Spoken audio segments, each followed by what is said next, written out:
right. Doesn't matter to me.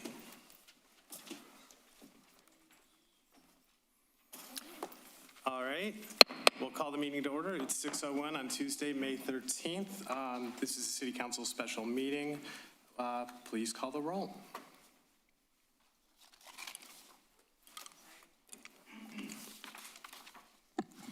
Councilmember Baker? Here. Councilmember Curley? Here. Councilmember DeMonico? Here. Mayor Kleinfeld? Here. Councilmember Shadlick? Here. All right, and we'll open up with the first hearing of the public. Would anyone wish to be heard? Anyone? Seeing none, the hearing of the public is closed. Moving on to new business. Ms. Doom, something came up. She couldn't be here today. So I guess, Mr. Blum, I guess I'm going to kick it over to you, I guess, to go through sort of how the budget's going to be presented. Okay, sure. Okay. No problem. Yeah, we're going to have each department come up and talk to their budget before council. Let them question you if they so wish. There is a cheat sheet that's been handed out, so everybody can find either the write-up in the budget book or the line item detail at what page the department begins on. Should help you flipping through the pages. And library is first up. Hey, before that, Mayor, I'd make a motion that we accept the budget as presented and leave the option to amend as needed at a future meeting. A motion to approve the budget? Yeah. Is there a second?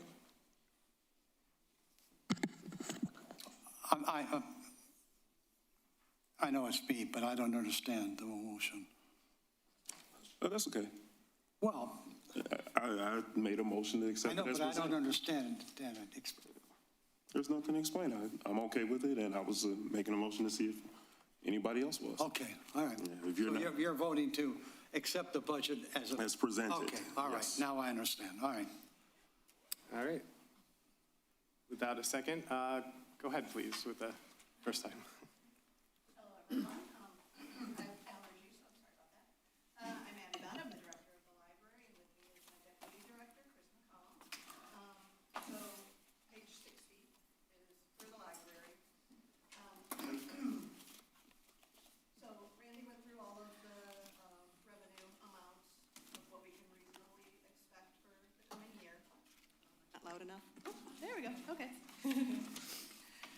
So I'll just get into the spending for the year. We didn't make a lot of changes, just some interest rate possibilities. Things might go up a little bit, so we added a little bit in some of the areas.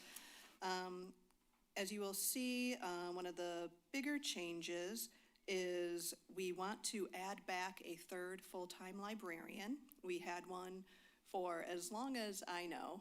Recently, we changed it to have that be a part-time position. We haven't been able to fill it. The Library Commission voted to approve having another full-time librarian, bringing us back to the staffing that we have been previously. And then we have also put in to add another reference librarian. That's a part-time position. We have found that we need to have more desk coverage. Our numbers have gone up a bit, which is good. And then the next item of difference, that's on the next page. Say on operating supplies, we are usually at around $5,000. We added another $4,000 to that so that we can improve our community room furniture. It is wobbly at best, so just to improve all of those chairs and tables, make it safer for patrons. And also, oddly, increase to our printing, our copiers, because we have been discovered by our patrons as the place to make copies and print jobs. And we have found that we're spending more, even though we're taking in more money as well, because we do charge them a minimal fee for the print jobs. The next one is our program activities. We have raised those from 8,000 to 25,000 to have better performers, more frequent performers. We have already added in a lot that we've been doing, and we've been having a lot of positive feedback from patrons about that. And we would like to increase that because the better performance we get, the better attendance we get, and the more lifelong users we get within the library. Finally, of note is our building additions and improvements for the library. For this upcoming year, we would like to add solar panels to be more of a green space, and a makerspace area, which I will let Chris talk about that briefly because he's the one who's done the research on it. So a library makerspace is an area in libraries that's becoming more and more popular across the country, where what would be cost prohibitive technologies is made available to the public. So we're talking about 3D printers, laser cutters, things of that nature that people might want to try but might not necessarily want to purchase outright. If I could jump in real quick, that is an awesome idea. I was in Chicago like probably 10 years ago and did the laser cutter and still have that sitting on my desk. You know, I did my name, so I like that idea. Thank you. And along with that, with the renovations, we would like to spruce up the teen and juvenile areas, make them more welcoming for the young adults and the children. They are nice as is, but we need to, especially for the teen area, attract more teens. They are the hardest people to reach when it comes to libraries. And we would also like to get a locker checkout system. I don't know if any of you have been to Home Depot and seen their locker system. It's very similar to that, where they would put something on hold, we would put it into the locker system. They would just, after hours, making it more accessible to patrons, they could go do their card, the locker that their items are in would pop open, and they would be able to take them that way. That's for people who are they just have a hard time getting to the library during our open hours. We don't want to have any sort of fences in our way of reaching our patrons, and I think this would be a way to help them more. With all of those, little changes here and there, not much. I think we still come in well under the estimated amount that we would be coming in for the year. So if we have any questions? Anyone have any questions? Oh, wait, yeah, maybe one. For the new positions, you were saying take one part-time to full-time and then an additional one part-time? It would be, yeah, because right now we have a part-time youth position that has not been filled for about a year, I Yeah. believe. I think that if we change that back to full-time, Sure. and we would change it a bit to more like overall reference and programming, so they would be working with all ages, and just the full-time librarians as a whole would be doing programming for all ages, to spread out the fun, I guess you could say. I do think that would bring a better group of applicants, and somebody that would be willing to stay long-term rather than having to refill the position every 3 or 4 months when they get full-time somewhere else. Sure. And then we would be adding on top of that, yes, another part-time reference Okay. librarian. Okay. And I just asked council, I think I was kind of interested in just looking across the board at how many new positions and like how many positions we have in the city, just because of the new building we're building and how kind of tight I think the budget is potentially. So maybe, an overall conversation. It's hard to just like do it one at a time, one department at a time right at the moment. But maybe later at the end, we can talk about that again a little bit more. I'll give you a quick overview. The only staffing additions are the full-time and part-time at the library, and then one additional full-time with DPW. There's nothing in the general fund that's adding staffing. I thought there was as an animal control. That's Also- already in the, well, is there part-time animal control? Wasn't it We already have 2 full-time in the budget. like our Two current? full-time ACO and then one part-time kennel attendant. Oh, okay. They're already in there. So it was a kennel attendant that was new. Okay. No? Well, then they're all budgeted this year. Okay. So yeah, it's the not same. any, I didn't think we were adding anybody. Okay. All right. Okay. Thanks. Yeah, and that wouldn't be part of the general fund, so for others, so you wouldn't have to take that out of it either. Yeah. Okay. Any other questions, comments, concerns? No, I just, Randy, just, so did I understand you saying that your, the request from part-time to full-time is been approved and it's in the budget?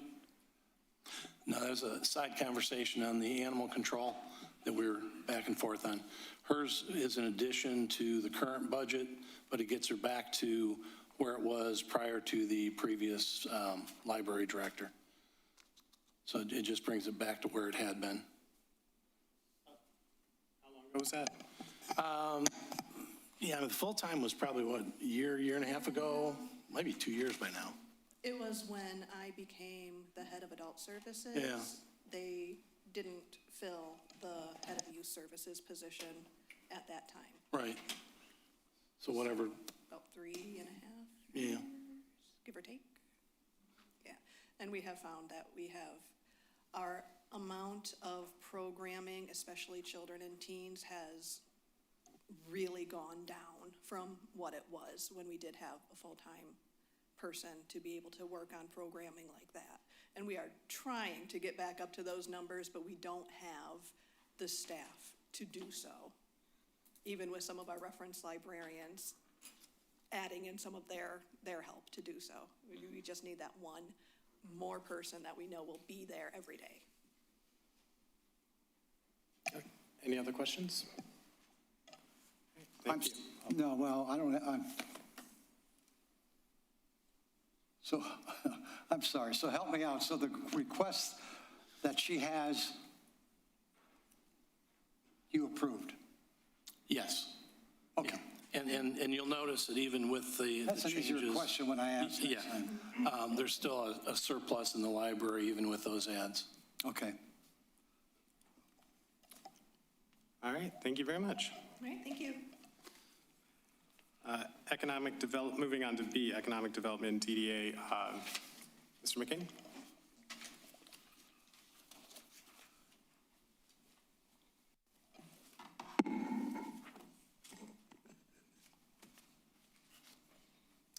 All right, good evening, Mayor and Council. Good to see you all. Try to make this as brief as possible, but you may notice from the goals from last year to this year, the shift really has been to business retention. That is keeping the current businesses that we have as well as attracting new businesses in. So one of the ways that we are working on the retention piece is supporting businesses during the major construction projects we have currently going on Gratiot and 9 Mile. So we did just recently host a small business resource fair. The Economic Development Department was able to go out and canvass all of the brick and mortar businesses, and then we also sent flyers out to all of the home-based businesses as well. We had 30 different business support organizations that came out for that event, and just over 50 local businesses. So we're now continuing to kind of refine that and try and improve that event in the future, get more businesses out as well as more business support organizations. We are continuing to go through updates to our redevelopment ready community status. So that is due at the end of this year. We're at about 80%. And a lot of the stuff that we have left is things that we're actively working on, such as the master plan rewrite and the creation of an economic development strategy. We're continuing to maintain and update a list of vacant commercial properties throughout the city, and we'll be working on creating more marketing materials and utilizing tools available through the RRC program to get the word out and try to get those properties filled, as well as promote the resources available through the business support organizations that we're connected with. And we also added a new web page as part of the economic development section of the website that is a list of news and events that I update just about every single day, different grant programs, networking opportunities, trainings, and different things like that. And we'll continue to host different events to support businesses throughout the year, including one we have coming up tomorrow, which is to support food-based businesses in the city in partnership with the Michigan Good Food Fund from 5 to 7 at Cloverleaf. Shifting over to the DDA, we did update our DDA development and TIF plans last year, as well as update the facade improvement grant to include other business improvement items, basically anything including and up to, but the DDA didn't want to do any internal improvements, so no plumbing, HVAC, electrical, things like that. Also, this year we adopted a new DDA mission statement and updated our member orientation guide. We do have some more board members that have joined us, and they've been hitting the ground running. And then I made sure too, with the outreach that we've been ramping up, that every single DDA business also got a copy of that business improvement grant. So now it's just a matter of following up with them, answering any questions that they have, and making sure we get some great applications in this next budget cycle. Work is continuing on the Civic Point Community Gathering Space project, as well as streetscape improvements. As you know, we completed the Green Stormwater Infrastructure project in front of Bank of America, and we're hoping to continue those streetscape improvements as we wrap up the construction projects on Gratiot and 9 Mile. Those are my main updates. Numbers really have not changed too drastically from year to year. And with that, I'll take any questions that you have. All right, does anyone have any questions? Sure, Mr. Mayor. One question on the Civic Point project. What was when we, so the DDA just went out to bid for that, right? What was the proposed or the estimated cost for that project? 'Cause I know we talked about it a little bit, but we modified some things, and I didn't know where that came up. So we have not went out to bid on that project yet. From my understanding, we'll go out to bid on that project in June, so. Okay. Yep. Do we know what an estimate is? Not entirely sure on that number. Randy, do you have the Yeah, the last number I saw was about 2.1 million for the whole project, with the $1 million grant offsetting that. Yeah, okay. Thank you. And we did just do a budget amendment today too, earlier at the DDA meeting. For fiscal year 25, yep. Yep.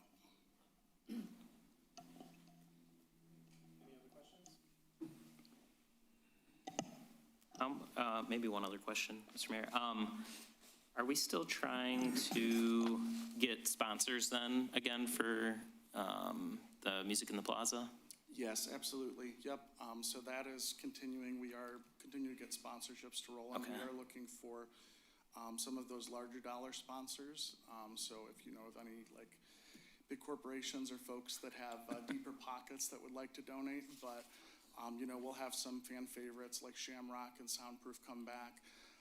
We'll have a quartet from the DSO that'll be joining us this year as well, and we're still working on some of the final acts. So we're still putting together the lineup, and we are still looking for sponsorships. So yes, thank you. All right, I'll let you know.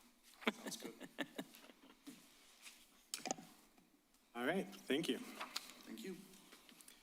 City Attorney Budget, Mr. Albright. Thank you, Mayor, members of council. Not used to going this soon in the budget meetings. Normally, we're further down the list, but our performance indicators are the same as last year's. Lawsuits are down compared to pre-COVID levels. I don't anticipate those going up this year. So that being said, I'm happy to answer any questions. All right, we'll move right along. Thank you. Clerk's elections and ranked choice voting budget.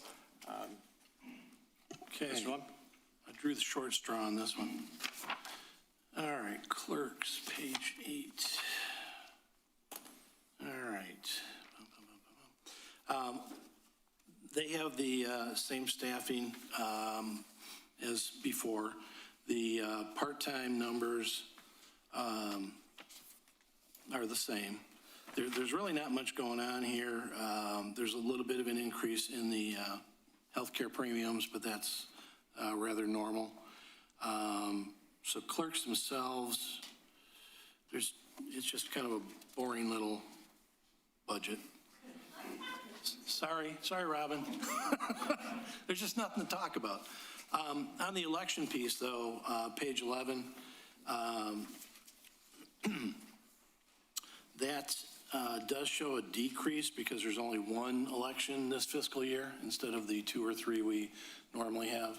So the specifically part-time expense is down because we won't have as much activity. And then ranked choice voting is just kind of a leftover. One more year and it drops away and it won't even be talked about again. So there's no budget, just history. I don't know if you have any questions on that one or?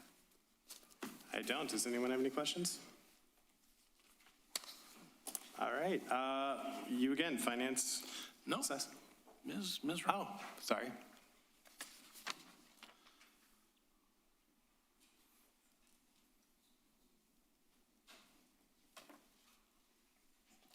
Good evening, Callie Rao, Deputy Finance Director.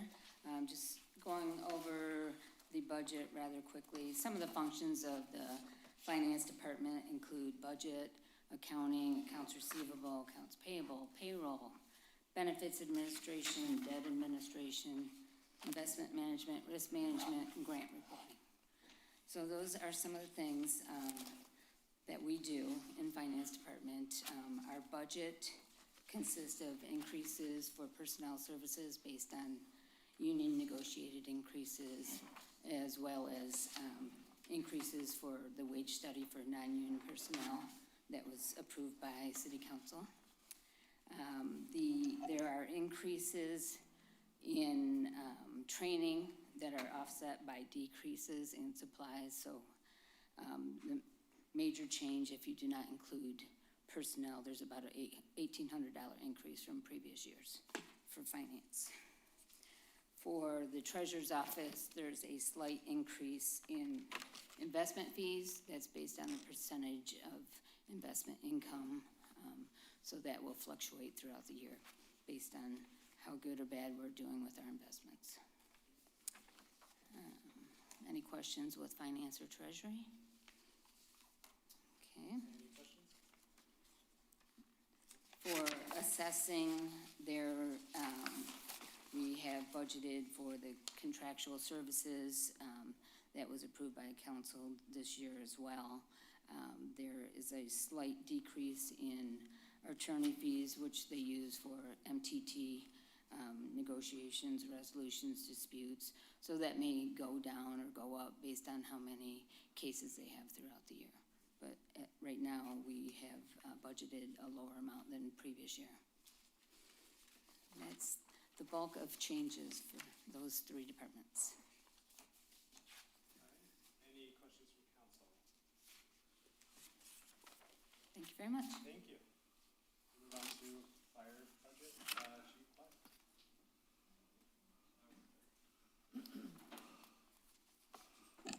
Mr. Mayor, real quick, Juanita would like us to remind council if they could turn their microphones off because there's a little feedback on the YouTube. It's probably mine. I'll shut it off. I won't be able to hear. For you. Sir, just your microphone, not your earpiece.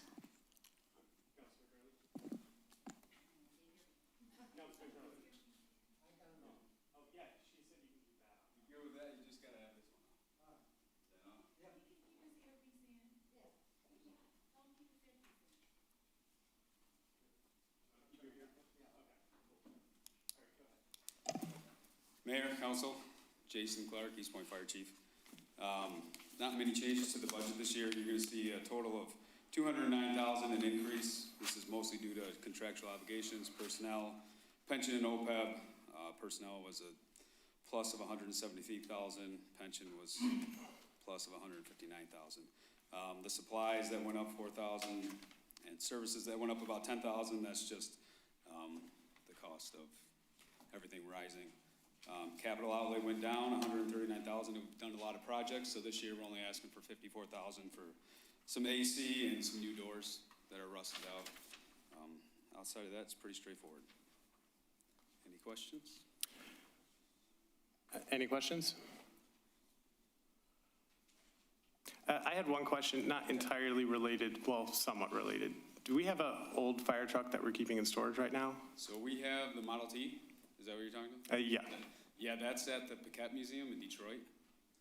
And the contract, I believe, is up, I think, around this time. I think you gotta look into it.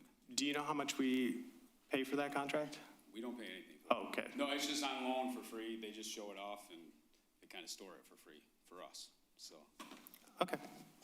But yeah, I mean, I think we are gonna have to do something with it soon here. I gotta look into the date, because I know that contract's expiring. So it's either gonna come back here or we can renew with them and keep it there, so. I have one quick question, I'm sorry. Sure. How are we with staffing at the fire department? I know at one point you guys weren't fully staffed. So we were fully staffed up until a couple of weeks ago. We had one member resign. But outside of that, we have one that the city's already working on hiring, and I think he's in the process right now as far as background investigation. So as soon as he gets hired, we'll be back to full staff. Good to hear, thank you. Yep. Maybe one more question, sorry. What about an update on our fire trucks, like the new ladder truck? So the new ladder truck is, I just got word today that it's ready to come back. They were gonna do a pump test, but it was gonna take an extra week, so I told them we'll get it pump tested back here, because we want it back in the city. So it is on its way back, hopefully within this week. And the new engine is gonna be ready, the last I heard was September. And these are projections from the manufacturer, so I'm not gonna put a stamp on that, but they're saying September. I think maybe more of a question for Randy. I thought, I don't know, because I'm reading, I see even in like Reuters today, they're talking about how a new fire truck's $2 million, and there's issues of people getting their trucks, and clearly this one I thought we were supposed to have in December. I thought was the original estimate I was told, and I thought even in the contracts, they like take off, like we get paid if they're late, or like we pay less. Is that going to be the case with this truck then? With the ladder truck, they didn't pay us anything because they claimed it wasn't their fault. So they refused to pay any overages, supply chain, all that stuff. This one, I don't even know do you know when they were supposed to get it to us? I'd have to look, as far as I know, it was supposed to be here in December. They're ahead of schedule, is what they're telling me. Yeah, so I thought it was December 25, right? But yeah, so I think they're actually ahead of schedule getting it here in September. No, because I was pretty sure someone, when we unveiled the new one, told me by Christmas was what, so I think it was Christmas 24. I can look into that. There is a similar clause, and I guess it would just depend on what the delay is. With the ladder truck, they wouldn't even have a conversation because supply chain was excluded from their warranty or guarantee or whatever you want to call it. Okay, well in terms of that company, that's super misleading, and they probably get people to pick them because of that, and then they don't even follow through on it.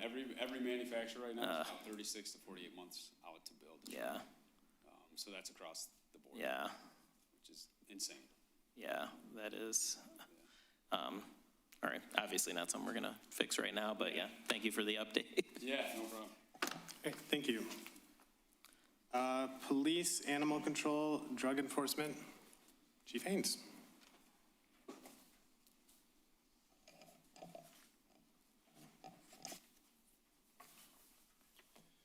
Good evening, Mayor and Council. Corey Haynes, Police Chief. I'll go over just a few things. There's not a lot of real big increases within our budget this year.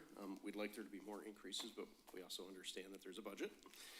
On the sure what page it is yours, but a couple of things that were added. SRT tactical armor was added. It's just something that we purchased half of it before, and now we're purchasing the other half. Some conversion kits for our handguns. Rather than buying new guns, it was cheaper to get the conversion kits. The two totals of those were about $8,800. Under professional fees, our prisoner video arraignments went up to a total of $20,000. And the reason being is we were really under budgeted last year. We found out that we were getting, well, depends on how many prisoners we actually arrest during the year, but since we've had an uptick and they're using the video system more and more for arraignments, that has caused that to increase. We do have a budget carryover for the Russell Group for accreditation. It's money that we have not used out of this year's budget that we will move forward to next year's budget. As we will be continuing the process, but it's a little slow because we're retyping and redoing all of the policies, so it just takes time, so they haven't billed us the next installment yet. The flock cameras have been added to the budget, where before we used, if council remembers, we used a grant to do the purchasing, and now that grant was used to purchase the first year, now we're into the next year of the contract. Let's see further. There is an expense of about $29,000 that's budgeted, and that is for MDCs in the police vehicles. So what those are the mobile data computers that are in the police cars.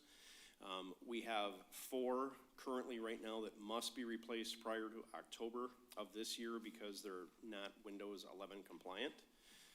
And the county is switching over to everything being Windows 11 compliant, so that is the cost of being able to have the MDCs in the cars. Ammunition increased. That's kind of increased across the board. Everything to do with ammunition targets, anything to do with rifle ranges has increased in price as far as the cost of the ammunition goes. And we also have an SRT vehicle. We have a vehicle that is currently in the city fleet. It's only being used, if memory serves, about 1 time a year during the voting time, where they'll take the van and they'll transport the votes up to the county. And what we would like to do is take that van and convert it into a SRT vehicle. We don't currently have a good SRT vehicle, but this would hold equipment, it would hold our personnel for any search warrants that we need to do. So that was included in there under vehicle implements.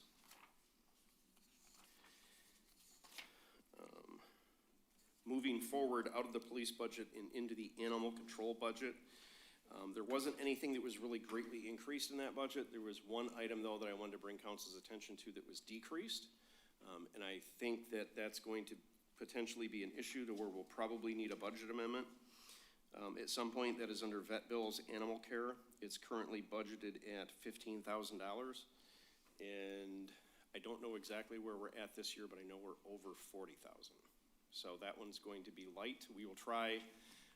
We're constantly going to the court and getting fees assessed to, the people, that are responsible for the crimes that have committed with the animals, but unfortunately it takes time to get that money back in cost recovery. So that, we'll just have to see how that one goes.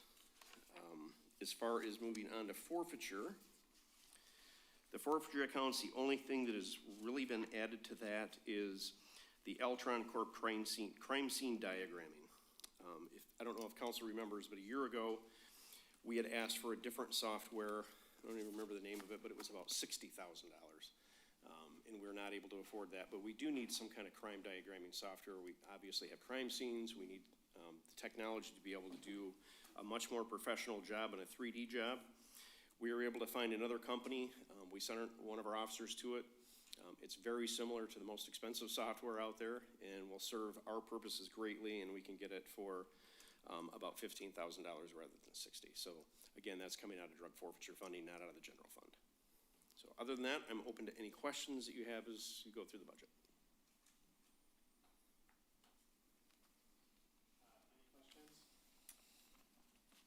So I guess it just was, well, maybe a Randy question again, but yeah, I guess I'm misreading about animal control where it's 2 full-time and 1 part-time, so that's what we've done this year?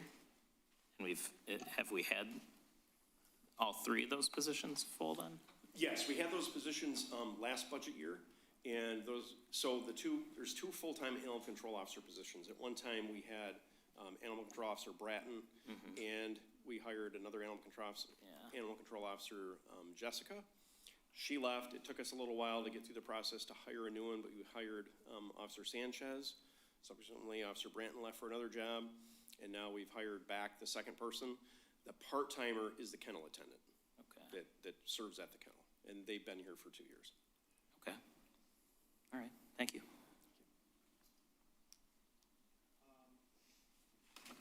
This also might be kind of a Randy question. So when I'm looking at the line item,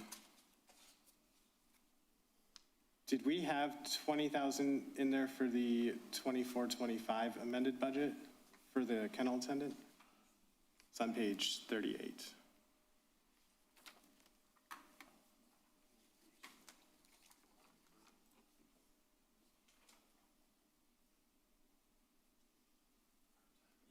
It's the part-time line, the 101, 430, 704. So we have 20,000 this year and then 20,000 for next year. Okay.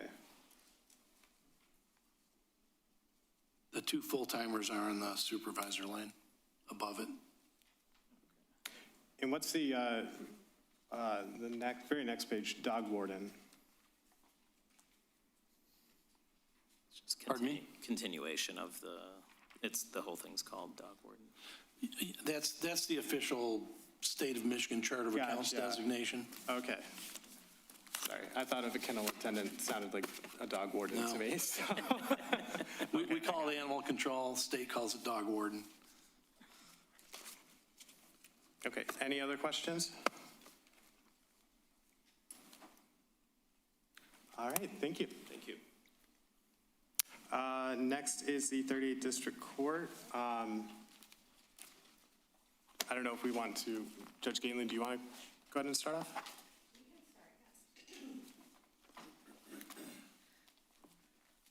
Good evening, Mayor, Council. Judge Kathleen Galen, 38th District Court. Budget packages were distributed to all council so that we kind of could enlighten council and narrow some of the issues because there's approximately 11 issues that need to be addressed. And one thing I wanted to point out before we get started in looking at the budget, our budget proposed by the city is less this year than it was in 2023, 2024, and less than 24 and 2025.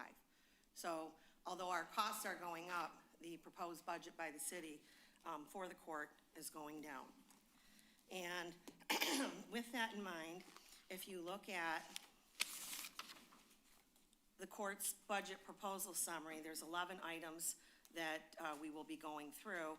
I'm going to go through 2 of them, one being the additional full-time employees that we're asking for, and number 2, magistrate wages. The other 9 items will be addressed one at a time by Mark McCoskey. So before I get started, I want to refer everybody back to tab 4 on the separation of powers memorandum and the court and funding unit relationship talking points that I've presented to all council. I brought this up last year and I find myself having to bring it up again this year. It's clear the funding unit cannot intrude on the court's operation through a budget. And the court is trying to create a bridge with the city where we can sit down and talk about the separation of powers. And when I look at this, I always try to make the analogy, the White House and the Supreme Court. City is the White House and the 38th District Court is the Supreme Court. There is a clear separation of powers, and we have to get to a mutual understanding where the city respects that, understands what the separation of powers is. With regard to the Supreme Court Administrative Order 19985, which was included in your packet, the court shall propose a budget for approval by funding, not the other way around. and all items must be as broad as possible in line items. The court has the ability to transfer between line items without funding unit approval. There's been an issue with regard to the city believing that they control the court's budget once the budget is approved by city council. And as I indicated, we are in the process of working with the state court administrator's office, trying to bridge with the interim city manager so that we can get a clear understanding on both sides and perhaps some memorandums of understanding as to what is expected from each branch of government. So with that said, I would like to highlight the two items that I said I was going to talk about, our need for 2 full-time union employees. Council may remember, some were here, some weren't here when I requested this many years ago. I had come to council previously saying, we need more full-time staff. I backed off on that request because we were able to get a grant, and we now have 6 part-time people that are working under this grant that's not being paid by the city, but it's being paid by the grant. That grant is going to end December 31st of this year, and we will be losing 6 part-time employees. We also will be losing a visiting judge that is there every Saturday or Friday to assist in the backlog. So we're gonna have a big hole to fill once the year is up. So we're respectfully asking the council to consider adding 2 full-time union employees. I've highlighted in our book, and I'm sure everybody's taken a look at it, why we need the employees, what the benefits of hiring 2 full-time employees would be, and what the cost for each employee would be.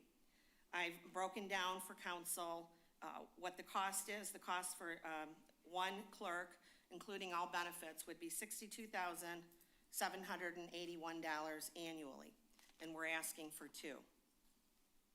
Moving on to the magistrate's wages, which is noted if you refer to exhibit number 10 in your package. There's a transcript from the May 11th, 2021 City Council meeting where magistrate's position was granted as a permanent position, and the amount that was approved was $104,000 annually. That $104,000 has not been utilized.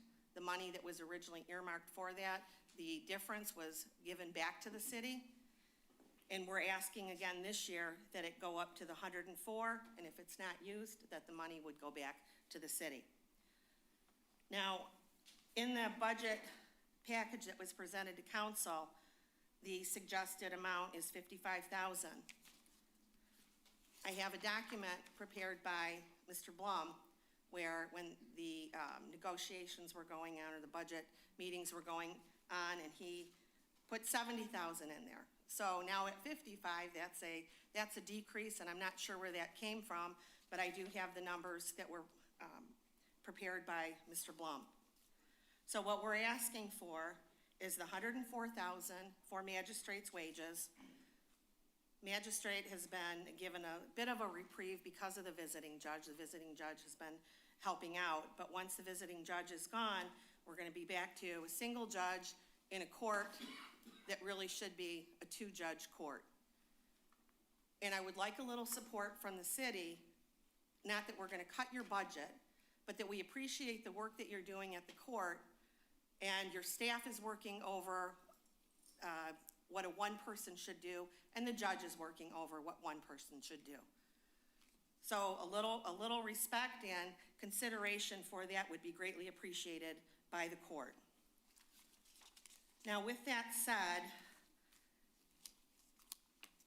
I wanted to go into a little bit, and then I'll turn the mic over to the magistrate, a budget comparison chart. It's been said to the court and said at council meetings that our revenues are going down at the court. There's a couple things that need to be taken into consideration. Number one, when I came to the court approximately 3 years ago, there was about $5 million that was owed to the court that I wanted the court to go after. A lot of that money has been waived by the Supreme Court. No control over that. But that aside, when I heard that it was suggested by the finance department that our receivables or the money that's paid to the court or to the city was down, I went through, because we've been keeping track on a monthly basis of the checks that are presented to the court as revenue.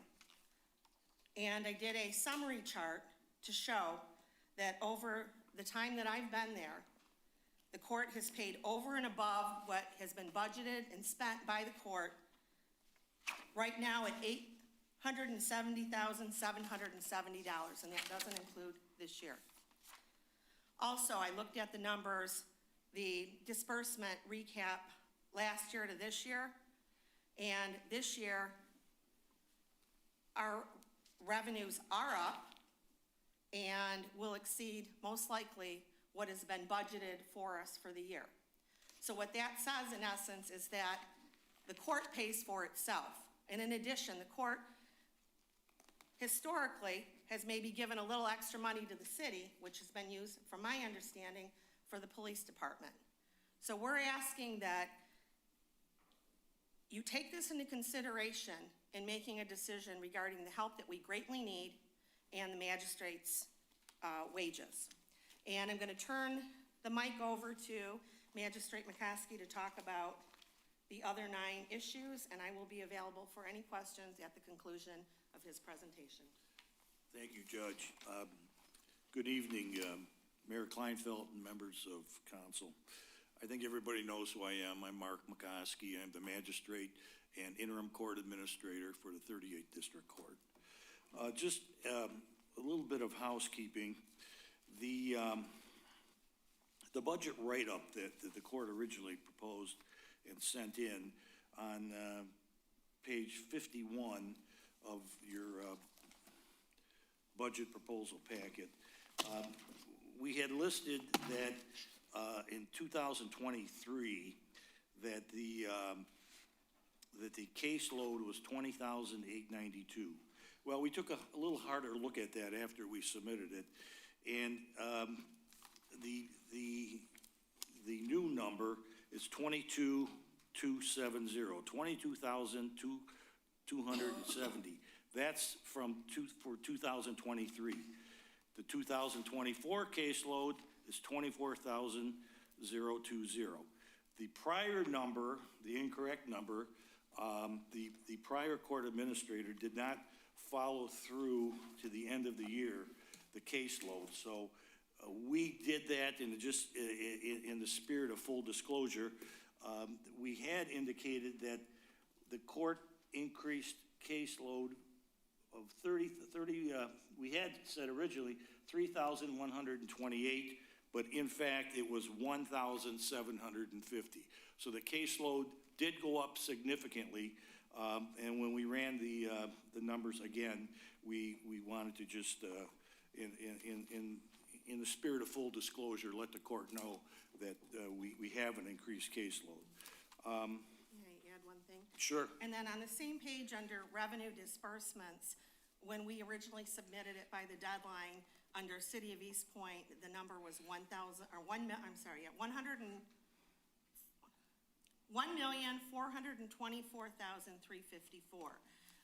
We have since included the April transmittals, and that number is up to 16. It's in the packet. Yeah.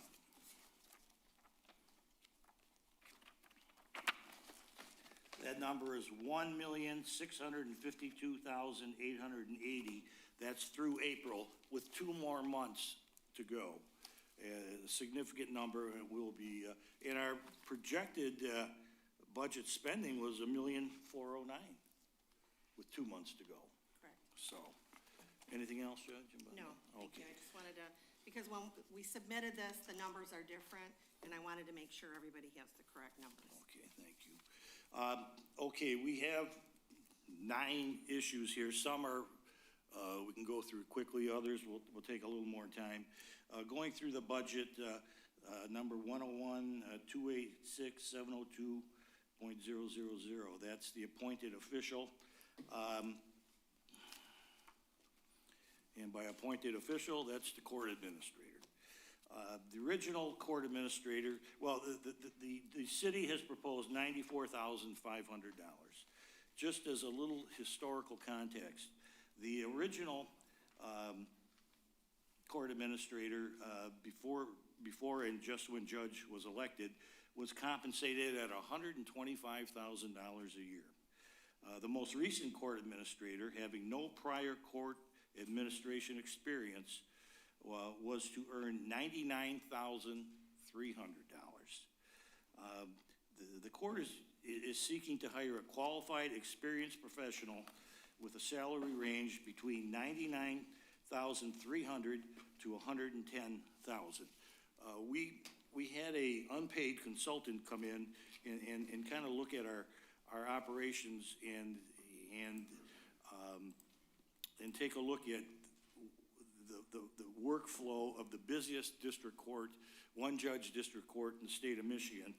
And this consultant made some suggestions about who should be hired and what type of qualifications and experience. And the city's proposal of $94,500 is below the previous salary and current market realities, making it difficult to attract experienced candidates. Now, I assume, and I know every council person has read Exhibit 11, which talks about the duties of a court administrator and the market competitive compensation. And the city's own wage study confirms that the median market range for a court administrator is $104,590 to $123,455. We've attached a portion of that wage study. So the court's range of $99,300 to $110,000 is in line with this data, and it probably sits at the lower end of the mid-range of market rates. So that is what the court is asking for the appointed official, which is a full-time court administrator. Okay, next is 286-702.200, supervisor, non-union. Okay.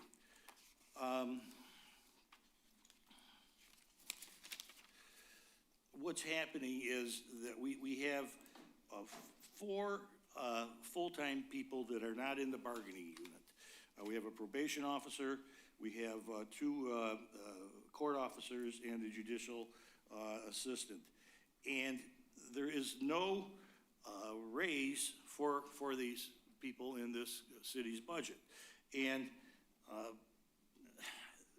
the court wants, the bargaining unit employees get a 3% raise, it's due in July. And it's a matter of, for non-union employees within our organization should be given the same consideration as a union member. This is for fairness and consistency and across the workforce, and the salary structure for non-union employees follows the same percentage increase for the union represented employees. This practice has been followed since the beginning of the judge's term annually, and the court requests $270,266. The city proposes $261,811. The 3% difference is $8,455. So for those 4 full-time employees to get the same raise as the bargaining unit employees is $8,455. And to keep the staff and to keep morale going, and everybody works extremely hard there, the court is asking for that 3% for the non-bargaining unit full-time employees. Okay. I don't want to interrupt you, but I just wanted to clarify. You're talking about the supervisor non-union. Is that 702.200? Yes. Okay, thanks. Okay. Next, we're going to go to 286-704, part-time wages. Okay.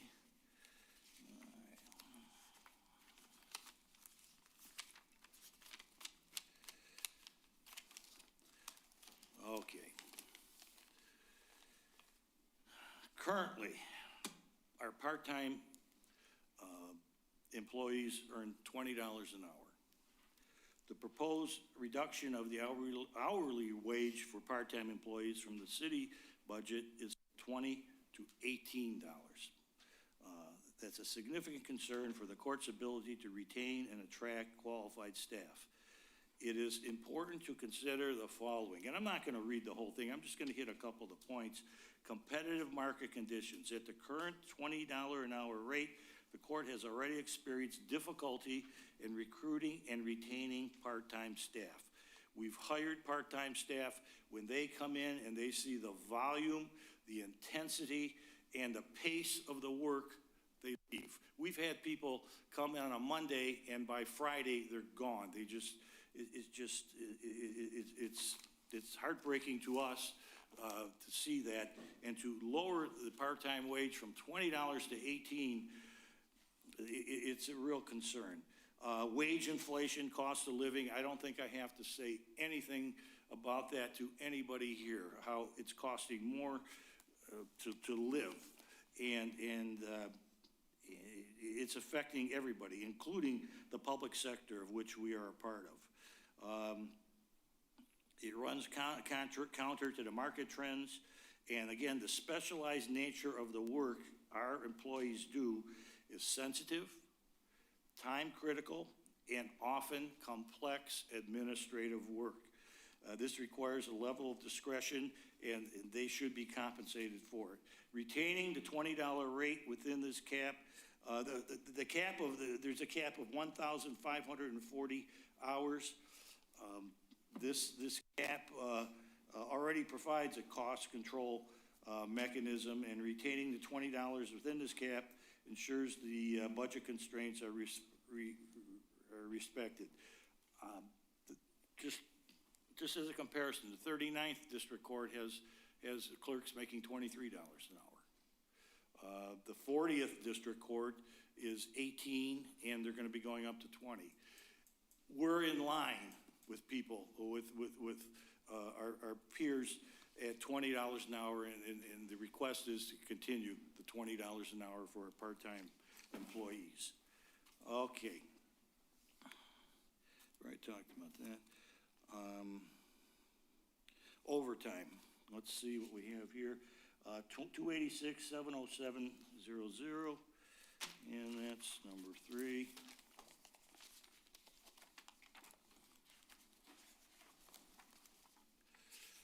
And if I may interject while Sure. he's looking for that on the overtime. Last year, our overtime budget was $17,000. This year, we're asking for $20,000. The city's proposing $3,000, which is substantially less than what we had last year. You may continue. Thank you, Judge. We request an allocation of budget allocation of $20,000 for the staff overtime in this new budget. It's critical to sustain essential court functions and address ongoing staffing shortages. The proposed reduction to $3,000 jeopardizes the court's ability to operate effectively, especially if our request for 2 additional full-time employees is not granted. Without adequate overtime funding, the court will face delays in case processing, decreased customer service capacity, and potential backlogs that could negatively impact the public and criminal justice stakeholders.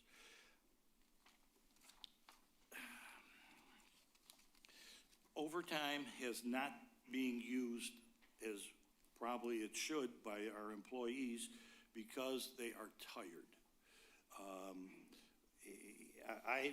Since I've been interim court administrator, what I've been noticing is more sick time, more doctor's appointments, more tardiness at times, and to me, that's a sign of burnout.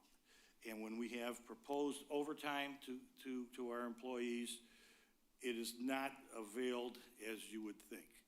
But we're going to be losing the grant folks at the end of December. I think we need the overtime, and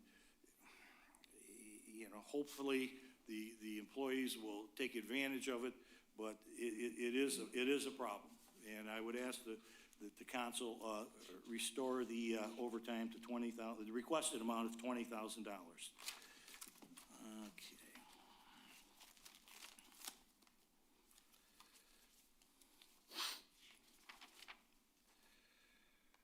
Okay, office supplies. Now we're at 286, 727, office supplies.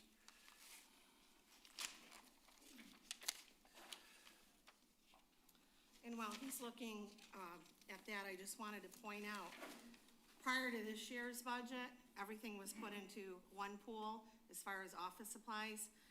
This year, there's been a lot of changes, line item requests that this go here, this go here, this go here. So it's difficult to really tell how much we've used in 2023-24, 24-25, up to 2026 to see a comparison, because these items have been moved. And again, that ties into the separation of powers and the Supreme Court's suggestion that our line items not be so specific. Okay, in overtime, I'm referring to Exhibit 5 in our summary packet. The court is on track to exceed the current 26,321 office supply budget. We are at 22,729 already spent, and there's 2 months remaining in this fiscal year. The city has proposed the budget reducing the office supplies to 19,000. The cost of supplies have increased due to inflation and ongoing supply chain impacts. Toner's gone up. Specialty court forms have gone up. We have to get these forms. They cost $600 a box. We need 4 boxes almost immediately, and we still have 2 months to go. Court operations are essential for supplies to keep case processing. In summary, the year-to-date spending of $22,729, already used with 2 months left, we're going to exceed the $26,321 budget.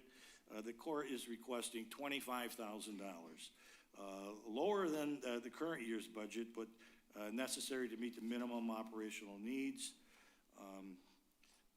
Again, we're trying to avoid disruption and underfunding, which, you know, would take budget amendments, and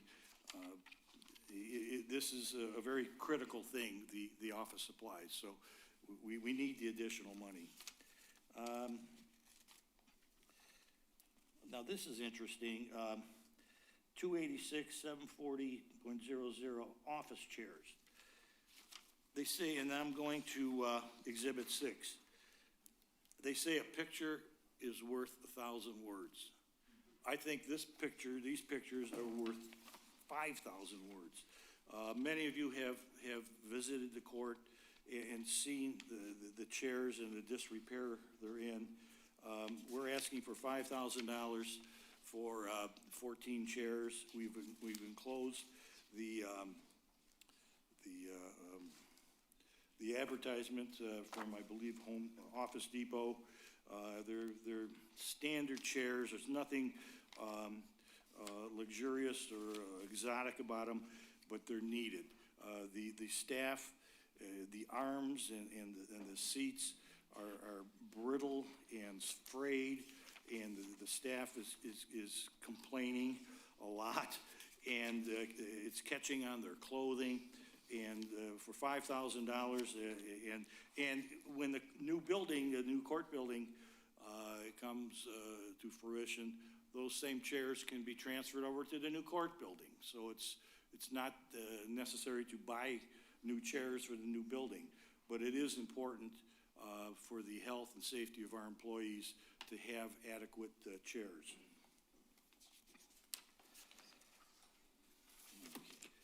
My next comments are for telecommunications. which is 286,850.00. And let's see what we got here. The court respectfully requests that City Council approve a telecommunications budget of $28,500 for fiscal year 25-26. The current proposal of $23,100 fails significantly short of the court's actual and projected needs and will result in an unfunded item that compromises court operations. As of April 2025, the court has already incurred $22,900 in telecommunication expenses, with 3 months remaining in the current fiscal year. That was back in April beginning.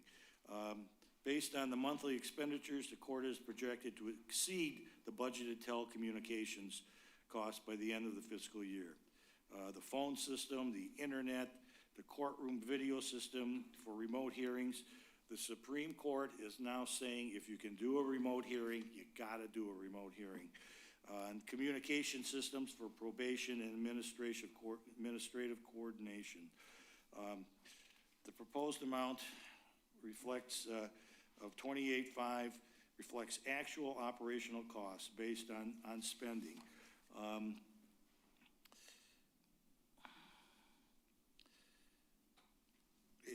It's essential. Public access, including live streaming and digital notices, timely court hearings, operational efficiency. The court's requesting $28,500 in telecommunications. Oh, next, 101-286-947. The court had asked for $400 for its website, for the court's own website. That was not approved in this budget. The court is aware that the city, the court information, a lot of it is on the city website, but the concern is, number one, with the separation of powers, you want to give defendants and litigants confidence that the court is an independent part of government, and it's an equal part of government. To have the only website on the city website does not give the average litigant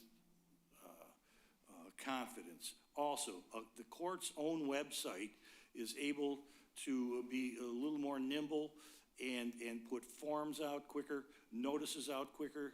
Allows you to request a court date online? Allows you to, that and to check the court date. And if you're a witness, you can check court dates. There's more opportunity for litigants and the public. And again, it's a $400 expense, which was not approved, and we do have a website. And we have a website that's been in place, and the cost to maintain it is $400 a year. And we would like to keep the website that we have for the separation of powers. And that doesn't mean that we're not gracious for the city allowing us to use the city website, because we do share some services, but the court needs its own website that it's had and maintained, and we're asking to continue it. okay, the next point is 286-960.000. CEO certification and CER. Certified electronic operator and certified electronic recorder, the training and the certification. Now, what this is all about is what we're trying to do is cross-train many of our employees so that if a court reporter is either ill or not there, that person can step in. Otherwise, we have to hire a court reporter outside of our system, and it's an expensive proposition. So if we can send these two people, I think, have applied for this, to be trained, they are the backup for the court reporter that we have, and it is a cost-effective item. And this $830 was, I believe, for the certification, but the training, it costs $1,000 to train two people, was excluded, and it's very surprising. Very surprising it was excluded, and it is necessary and reasonable to have this backup within our system.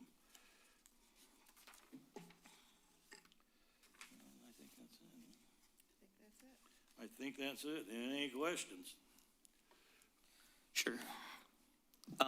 So just, so I'm sure, or we're sure, I should say, right, the 11 items outlined in your booklet are the only 11 differences then between the city's proposed budget and yours then?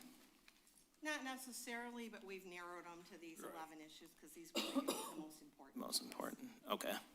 And then who did you last meet with, like where we're at here? Is it our city manager, interim Elkie Doom, or No. Mariah Walton? And I did not participate in that. It was our financial clerk and interim court administrator, and they met with Randy Blum, maybe I think Kelly, and Mariah. Yeah. Okay. And tried to get in to resolve some of these issues, hopefully before we had to come in front of council, but was told that the cutoff was April 1st, and The budget was locked April 1st, so they didn't seem to think that any further discussion was appropriate. Okay.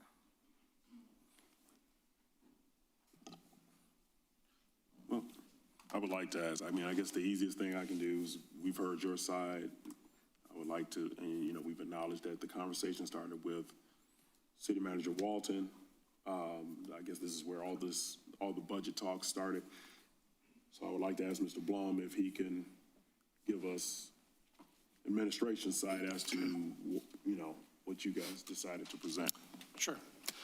First, I'd like to send this information down for you guys to look at. There's one for the court if they wish to follow along.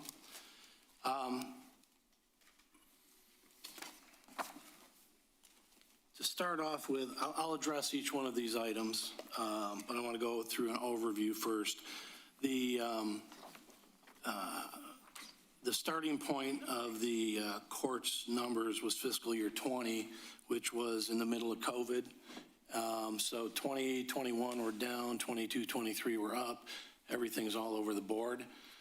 I took it back to 2014, and the reason I did that is because the caseload of Judge Gerds in 2014 was actually higher than the 38th District Court is today. So I want to make that highly clear. From a staffing standpoint, we budgeted, you'll see in 14, we actually had 7 clerical full-time and 2 part-time clerical. They never hired the 7th full-timer.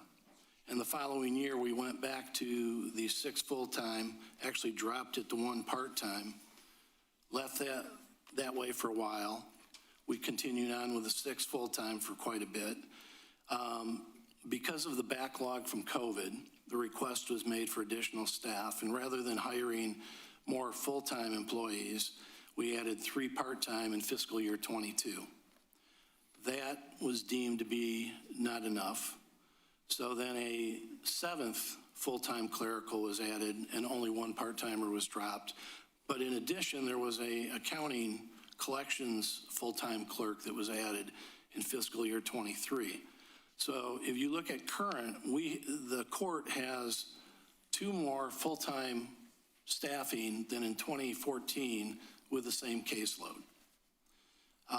If you look at the revenues, again, 2014, the revenues were almost $2.5 million. Again, COVID 2020, 2021 was down, 22, 23 was catch up. The revenues have been on a steady decline if you exclude the COVID years. And it's down to 1.7 million for the current fiscal year and 1.5 million for next fiscal year. This does exclude all grant information. I want that also to be clear. So the revenues have been plummeting. Yes, they've gone up since 2020, but okay, great, who cares? That was an anomaly. And then you look at the expense side of it, and that has continually increased, while in fiscal year 20, we actually removed the court-appointed attorney cost because MIDC came into place. So the court budget declined because of a shift in funding for that. Then in fiscal year 22, we removed the retirement contribution for the defined benefit portion, mainly because we were having trouble figuring out how to allocate it. There were so few people left. But the court did save over $280,000 in retirement cost, and their budget still has continued to climb. So let's just keep that in mind. The court had been a net positive to the city up until, again, the 2 COVID years. We had 2 good years of catch-up, and now we're back to barely breaking even, and the next 2 years are showing a deficit with no additional items that have been requested. So while the Supreme Court and the White House are separate, the White House makes a budget suggestion, the legislature approves it, and the Supreme Court lives with it. So let's also keep that in mind. The court history, just putting it in a different format, it shows revenue, expenses, and the impact of the funding unit. And the last page is the caseload history, which apparently needs to be updated and would actually make these numbers even worse. But if you take the civil, the fines and fees and the civil cost and divide it by the caseload, we were getting almost $100 per case as the city. It has fallen to less than $55 per case. Now, Okay, I guess I'd like to jump in real quick. Again, I've said this a whole bunch of times. We're not here to make revenue per case. I don't like that we're even having that discussion. We don't have a but report without that to money, make we revenue. cannot afford staff, both court and police. I understand So that. I'm being very clear on this. Now, as far as the individual items, when we went through the budget discussion, I'm going to skip 1 because 1, 10, and 11 will all be dealt with together. On 2, the full-time, basically what they're asking is to take 6 part-timers paid for with grant money and turn it into 2 full-time employees with no grant money. So that is an immediate impact to the funding unit. It also does not include the fringe benefits. So this 125 is going to be over 200,000 if 2 additional, and remember, we're 2 higher than the same caseload in 2014 on staffing, and they want 2 more. It's going to be over $200,000 impact to the funding unit. On overtime wages, the $3,000 that is in there is, again, pre-COVID. The court never spent more than $2,400 on overtime wages until they got behind with COVID, and then they started working overtime to get caught up. Then they got grant money to pay for the overtime. That is the only reason the overtime is as high as it is, and the $3,000 goes back to normal. It is not that we're cutting their budget, we're taking it back to normal. Part-time wages. The part-time wages were actually budgeted at $17 an hour. It was only the grant personnel that were paid $20 an hour. The current budget is actually at $17.75 an hour for the going back to the non-grant employees. So there is a slight increase for the 2 part-timers, but it gets it back to normal. The part-time laborers make $17 an hour. Part-time clerical and the rest of the city make $15 an hour. And we have the same issues with hiring people as everybody else. Supplies, same thing. It is only as large as it is on the spending because of grant spending. The budget takes it back to normal. It excludes the grant activity because there is no more revenue for it. It takes it back. The office furniture, that was removed specifically because we're getting new equipment with the new building. Honestly, I don't care. Buy the new chairs this fiscal year. Put it in next fiscal. $5 grand does not matter. Telecommunications, that actually, at the current run rate, should be closer to 30,000. That should be increased, just based on the current cost and the current run rate. The court website, that was cut by City Manager Walton because she wanted everything on the city's website. The 38th District Court has had their own webpage, independent, in the past, and then we just link to it. Again, $400, don't care. 9, the training. In the current court contract, we pay the clerical union to get certified. We pay them an annual education allowance. We do not pay for them to get the education. We pay for them if they get the education. It is not a funding unit item to pay them to get trained so we can pay them more money because they got trained on our dime. That's why that $1,000 was removed. Now, as far as staffing, all right, where'd it go? On the wage study, if you look at the wage study that was presented back in February, the current base pay, which is where we should be, that job ranges from $90,300 to $100,058. The $94,500 that was put in for the court administrator was based on what the previous court administrator had made. It was within range. It was felt to be appropriate. If someone gets hired with more experience, sure, you got a little bit of wiggle room, but the range is not what was presented tonight. It is what's in this wage study. What page of the wage study are you looking at? Page 29 of the wage study. The court magistrate, that's a regular magistrate, not a joint magistrate. That ranged from $111,692 to $112,320, which came out to $57.28 an hour or $57.60 an hour. We have budgeted the $50 an hour. There is potential, for an hourly rate increase. I actually wanted to keep the magistrate at the 42 we had last year, and City Manager Walton bumped it to 55. But if you take 55 and do it at $55 an hour, whatever. But so there is a little bit of hourly rate room on the magistrate, but again, it's not a full-time job. Now, as far as the judicial secretary, who has no rate increase, a judicial secretary is supposed to range between basically $46,737. Our court secretary makes $71,663.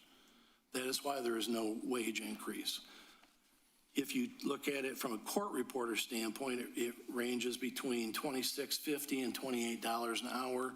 The hourly rate of the judicial secretary as court reporter is $36.75. Both are grossly overpaid, no matter how you look at that one. The court officers, again, fell within range. We actually have them budgeted at higher than the range. That range is $47,153 to $50,521. They're budgeted at $53,747 with no increase because they are out of range.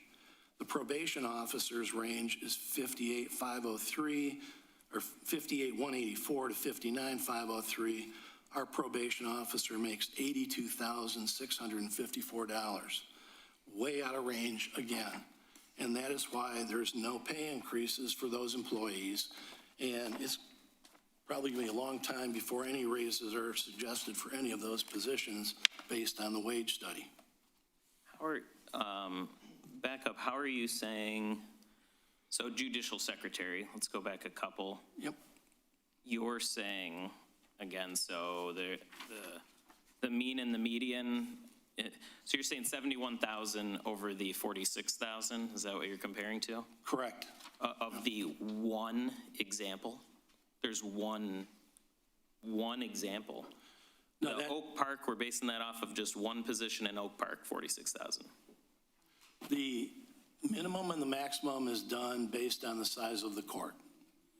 The current base pay was done to equate it to what Eastpointe and the 38th District Court, based on size, should be paying.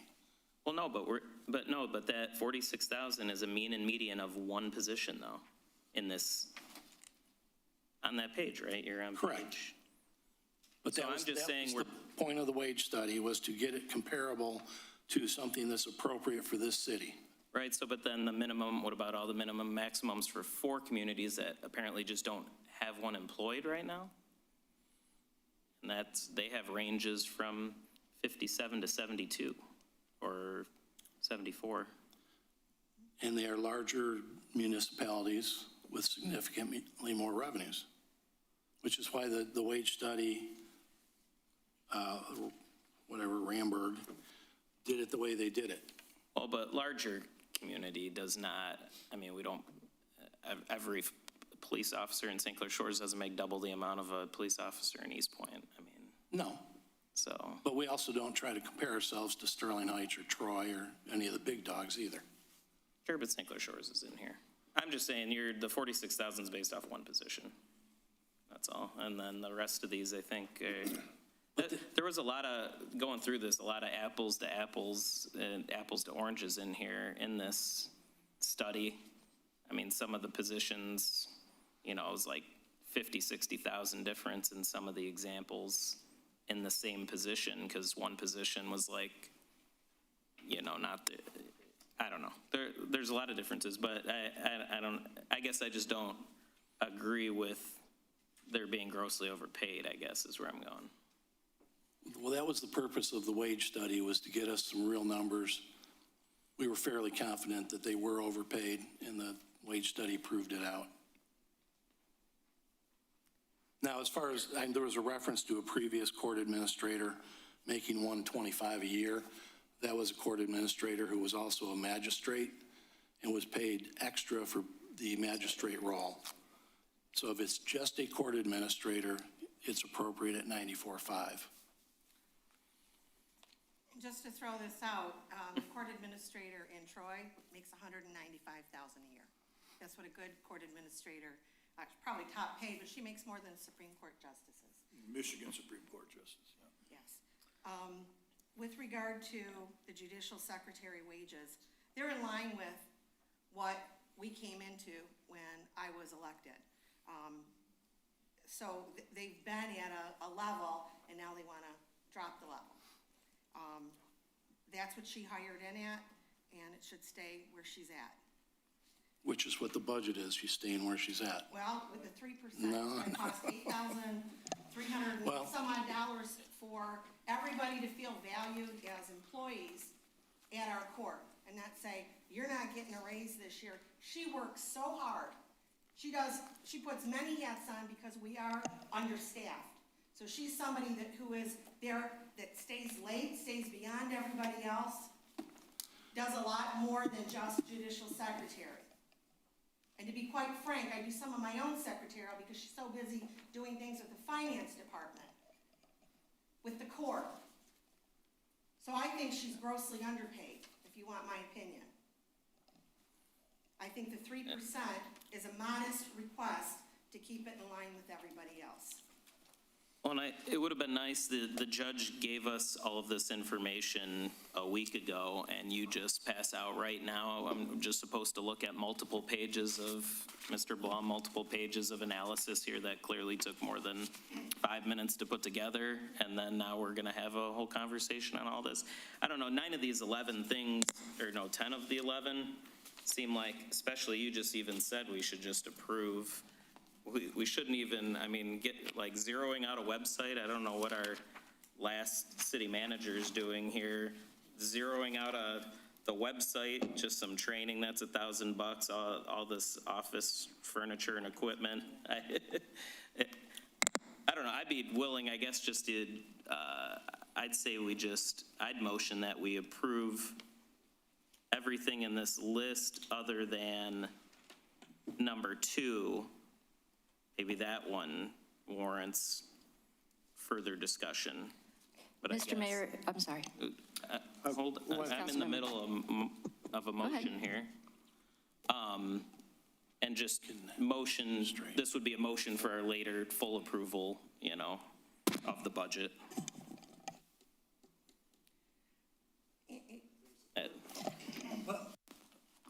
That wasn't a motion right now, was it? Yes. No, a motion, just a motion just for this part, and at the end, we'd, do a full motion for the whole If I could budget. ask a question. Let me just first quickly, is there any support? Yeah. Are you Well, supporting you're the making motion? a motion right now. Yep. But you said something about later on. Well, this motion is also, we've got a proposed budget. I guess this would just be a motion to amend this part of the proposed budget. And then later, we got to do like a full motion on the budget. You really I want to think. take the magistrate to 104,000? Hold on It a was second. intended to be a part-time, temporary Hold on position. 1 moment. All right. Can you restate your motion real quickly, please? Yeah, I would motion that, well, I don't know why we try to come up. and I guess I assume, can I motion just off of this document? Yes. All right, the document. Just reference the document. I'd motion that the document provided by the court, there is a list of 11 items, that we approve the amendments for all but number 2. All right. Is there support for that? Support. Okay. Now, can I ask a question? Yes, please. Thank you. Take off my glasses. If the court, how do I say this? If the court's revenue from the fines and blah, blah, blah is $5 million, Mr. Curley, your mic? Your microphone. off on. I'm sorry. Okay, so if the court brings in $5 million and your budget is, now this is all $4 million, that extra $1 million that you brought in from fines, you don't get to keep? Correct, That's a question. You don't get to keep. It goes to the city. correct. So I guess I don't understand, so somebody help me out. So you're bringing, and there may be a year that you don't bring in as much as the budget is, but say you brought in an extra $1 million than what your budget is. Why can't the court, or whoever it is, put that in their budget? And if they need new chairs, if they need new part-timers, whatever, they can use that extra money. Because where would that $1 million go, in the general fund? Correct, it pays for police. It goes in the general fund? Yes. Okay, whatever it pays for, and I don't know why it's specific for the police. It could have been for DPW. And that's just a question. I'm not going to resolve that tonight, but I'm just curious as why that extra money has to go to the city budget or, fund and not be able to keep it. We wouldn't be talking. Right. If you had that extra $1 million. Correct. And in speaking to our scale rep, was told that really that money should be earmarked for the court for things that it needs down the road. The court's never asked for that. We do our work, we pay what we're supposed to pay, and we go home because we're tired. Well, if you asked for it, you wouldn't get it anyway. Right. Okay, I got a quick one. It might be a simple question, but the money, you said it pays for police. Is that how it has to be allocated, or is that just? No, but they're the ones who write the tickets. It's assumed to be police-related revenue. I know what Scale thinks. I know what Treasury thinks. Treasury thinks court revenue should be split 2/3 to the funding unit, 1/3 to the court, and the court should be living off 1/3 of their revenues. That has never happened in a community in the state of Michigan, but that is the Treasury philosophy on court fines and fees, because we are the funding unit. We write the tickets. We do all the administrative work, and then court is just processing the case. So again, difference of opinion even at the state level, Scale versus Treasury. Okay, and then lastly, you had referenced the wage study, and you said that the numbers that you looked at on the wage study was based off of a court Is it a court that's our size or a court for a city our size? How did that? They gathered data from, they tried getting a bunch of single-judge courts and then had to expand it to include some two-judge courts to get enough relevant data. It was designed to come up with what a city our size and a court our size, what they should be paying in the market. We're never going to be at the top. We should never be at the bottom. And that's what that information was designed to create.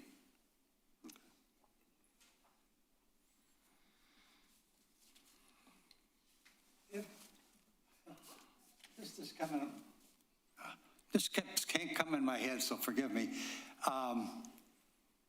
With your entire presentation and your entire ask, dollar-wise, if you took the budget that you're proposing and how much money you're asking for, how much, did you add all that up, how much money you're asking for? And we'll probably be giving the city back over and above what our ask. But with all of the things that both of you asked, that'll, we want this and it's going to be $8,000. And did you add all that much money up and figure out how much it is? In the difference column, we set forth, we can take out two. Low estimate, 182,000. But that takes into consideration the employees. So you take that out. I don't know what we. The high estimate's 227. Right. So you got the 8455, 17,000 on the wage overtime. Like I said, with the supplies, it's kind of hard to tell because they've moved things around, but it is what it is. Part-time wages, did a variable, because the hours stay the same, so it'd be $2 an hour times the number of hours. You don't need to go through I was just curious how much you were asking for, that's all. Now, what would this is hypothetical, please, Mr. Finance Director, this is only hypothetical. I'm not suggesting I would do it, but you said that the extra money that the court gives back to the city goes to the wages for the police department, correct? That's how we view it, correct? It doesn't specifically go to them, it's just court fines and fees, but we do view the excess as for police operation. We don't, fire isn't writing tickets, I'm not writing tickets, it doesn't go to us. But that's your job. I know. That's your job. But the tickets are what generates the court activity, which is why it goes to the police. So, that's a lame excuse.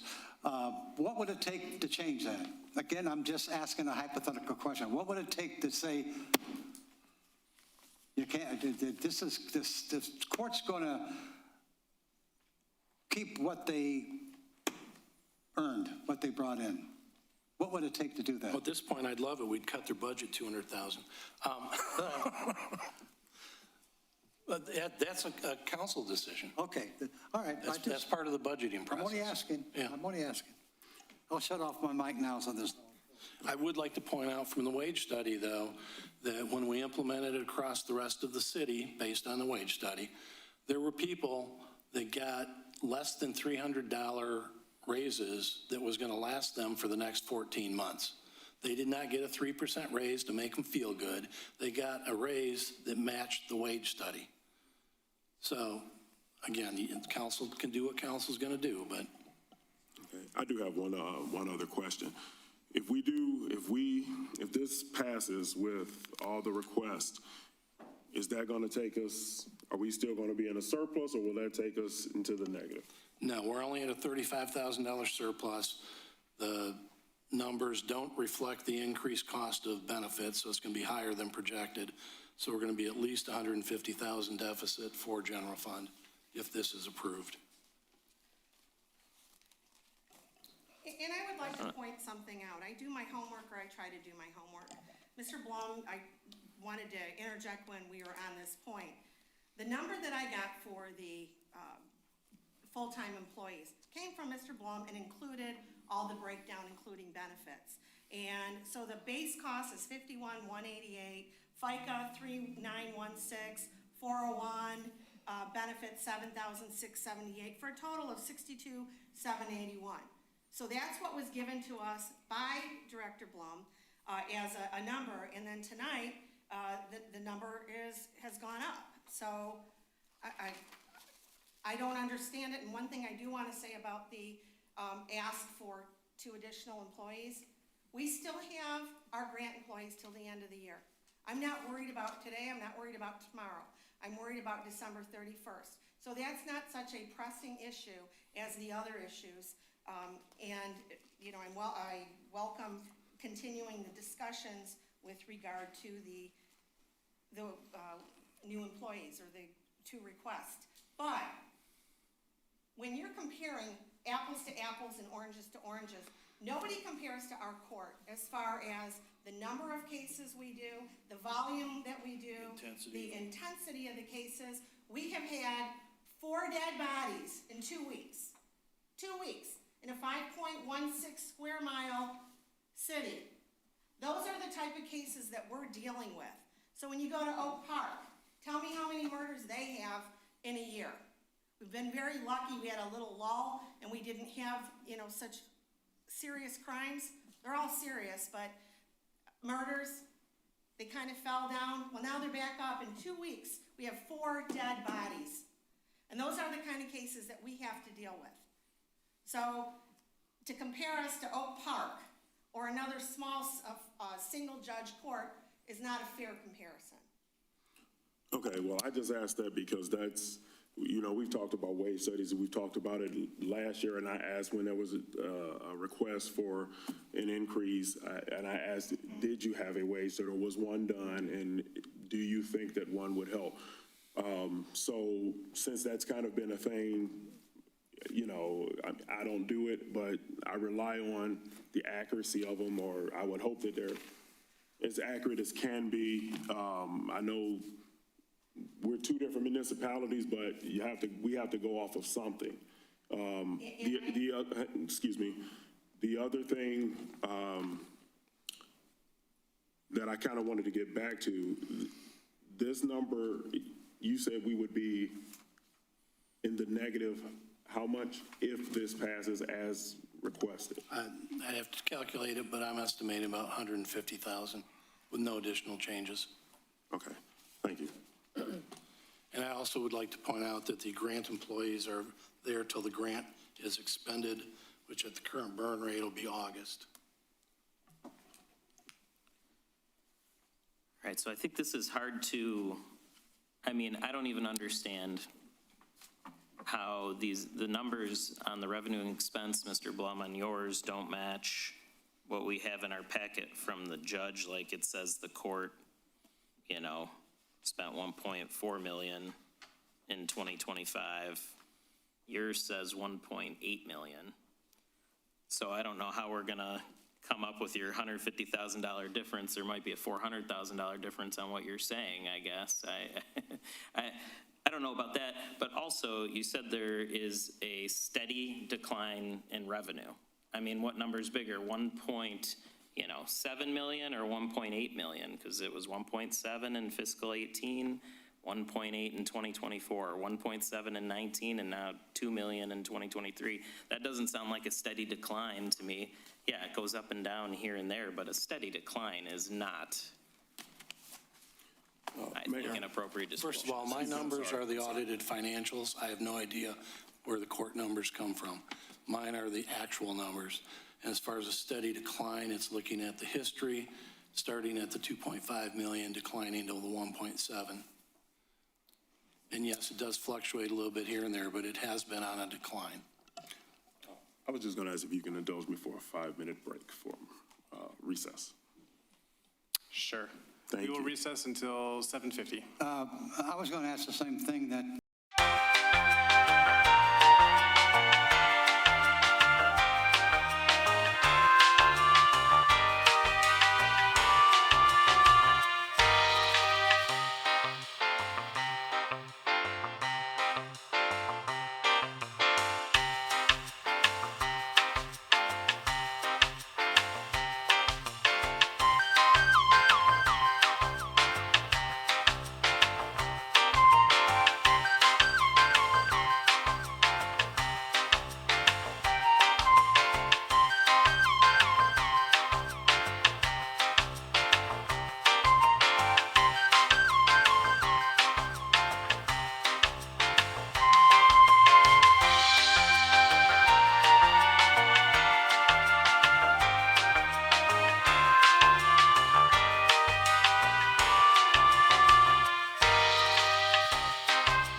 All right, so I'll chime in just with a couple of my thoughts. I know that the court had provided information. I know that I got, I knew it was coming, and I had gotten a, I guess, finalized copy on Thursday, I think, from the court. I can't remember what day, but last week I got it. Oh, Friday. And I understand today, Mr. Blum has prepared a kind of a response to that, which we haven't really had a chance to look at. Thank you. There's a couple of things that I certainly think we need to just move forward and approve tonight, and then there's a couple of things that I'm not so sure on. In particular, I kind of agree that I'm not at a point where I'd be willing to approve the second item. And it's not that I don't think the court is necessarily overworked or needs the additional hands. It's with the building of the new courthouse, I'm sort of in a position where I want to spend conservatively until we know what our actual payments are going to be. I have the concern that that courthouse isn't going to come in at the initial cost that we had assessed or that AEW had estimated.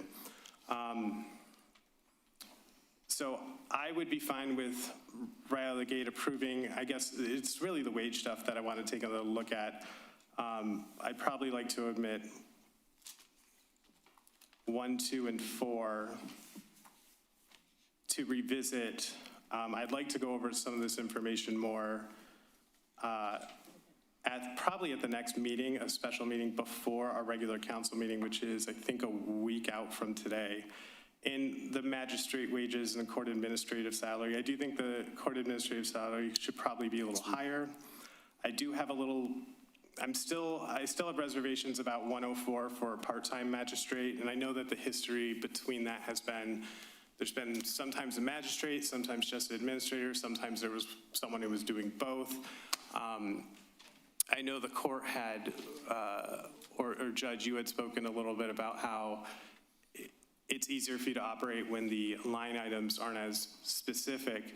I think at this point, just speaking off the cuff, I'd probably be inclined to say, for magistrate and court administrator, here's like 150 or something and allocate as you want, something like that. I'm kind of spitballing at this point because I don't even know if that's exactly feasible, but I think it would be, and sort of leave it up to the court to allocate that funding. But a lot of these small items really, I think it's a shame they weren't exactly worked out before they got here, but I know communication hasn't, I think, flowed that freely. So at least with the items of the wages that I mentioned, I'd like to hold off on approving those. I know there's a motion on the floor already.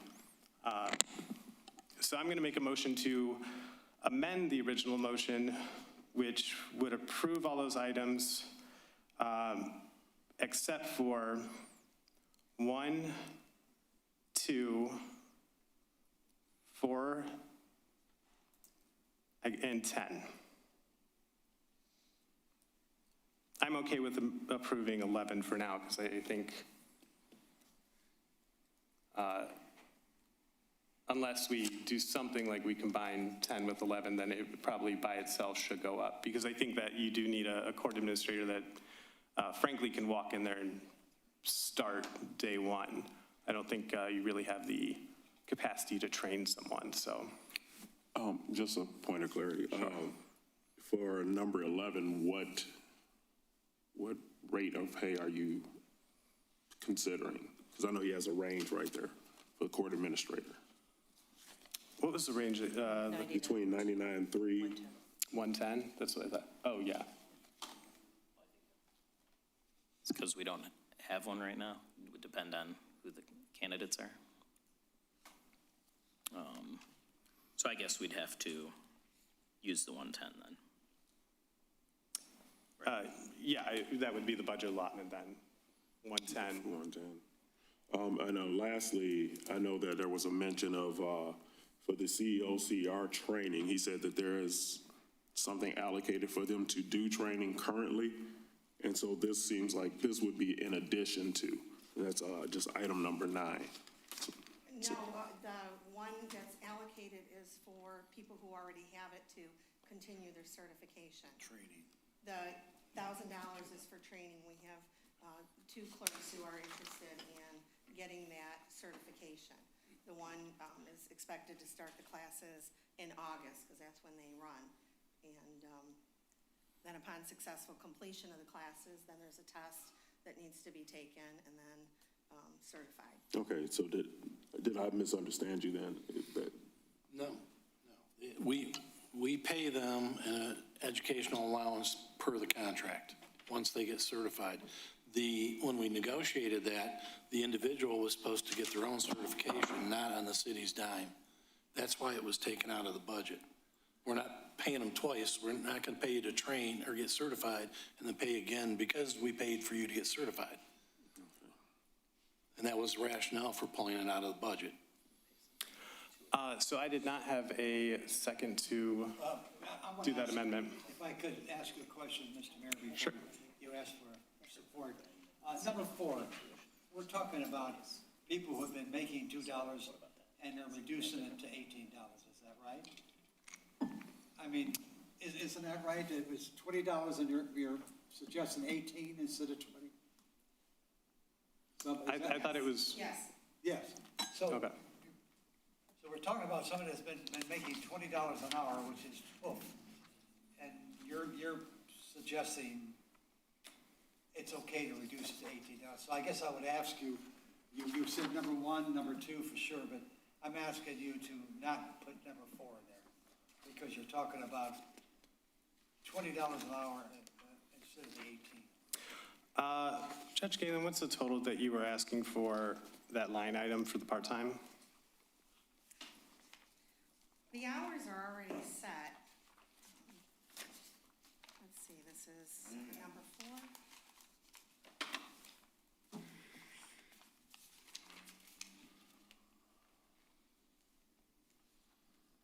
What was include the budget? It was 1,540 hours for part-time. That's what it is this year. That's what it was approved for, 1,540 hours. So we're asking that the 1,540 be times 20, not 18. Randy, what's the difference between what we have in our budget and what they're asking for, do you know? Number-wise? About 6,000. Yeah. So, yeah, 2 people and an extra $2 an hour. And what they currently make is 20, you're not asking for an increase? No, and one of the part-time court officers makes 22. This next state trooper, too. Yeah, so, but everybody else makes 20, and we're not asking for an increase. We just want to leave it where it's at. All right, well, I am, trying to get to the point where I can get support for the motion, so I'll make a motion to amend to exclude, the original motion to exclude item 1, again, item 2, and item 10. So all are approved, except 1, 2, and 10. And on the court administrator's salary number 11, the number is 110, correct? Well, nobody is supporting my my motion. No, Sorry. Or do you support the amendment? well, I was writing something. Yes, I'll support the motion to amend the main motion as presented. Okay. Any comments on just the amendment? Please call the roll. Wait, hold on, maybe before we do the roll. 1 second. Were we then still planning, we'll still plan on talking about them just at a future meeting, then after some questions? Is that what? That was my intention. I thought after we get through this motion and then your motion, then maybe a motion to table Okay. discussion or schedule a special meeting for those. Okay. Okay. one last question. Item 3, you want to leave that at 17,000? I know you said your amendments were about wages, so I'm just, Yes. okay. Or 20, I guess, right? 17 more than the city proposal. Correct. Yeah, okay.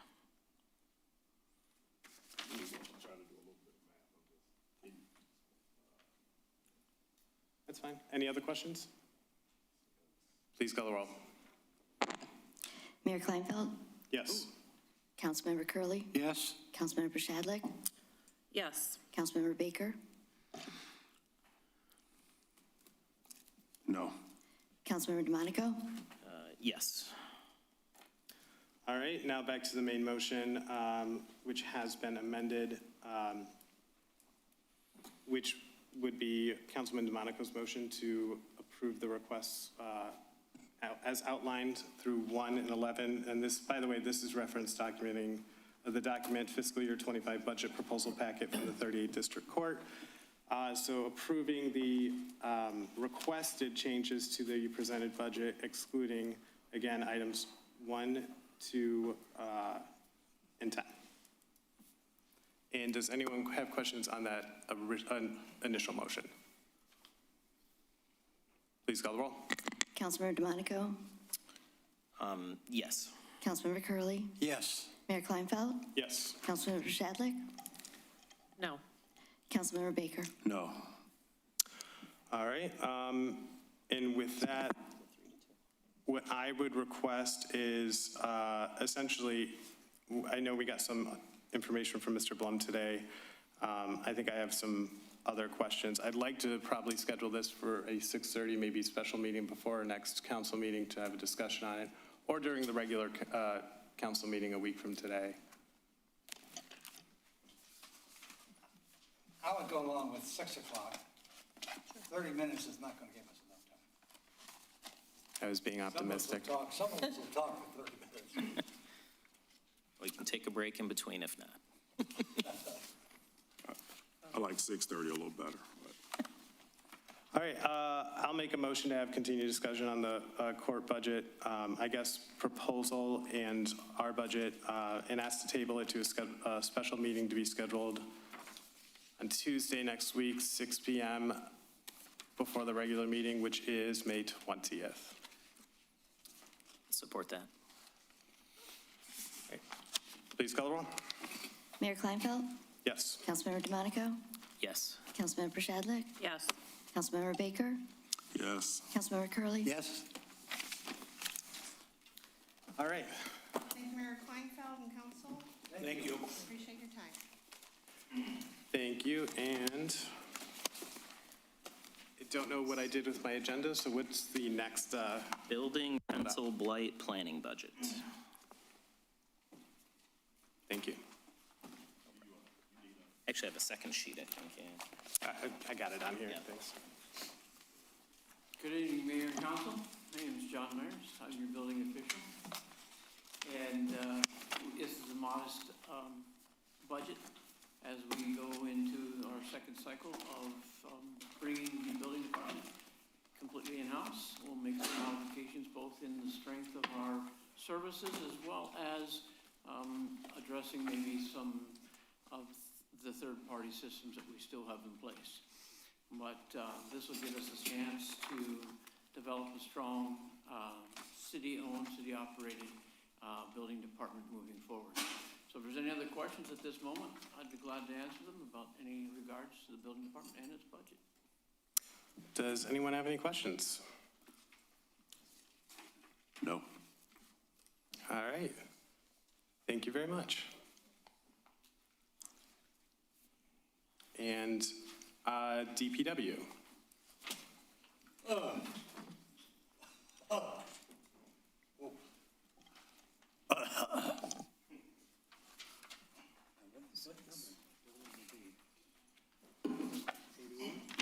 No, we're in DPW.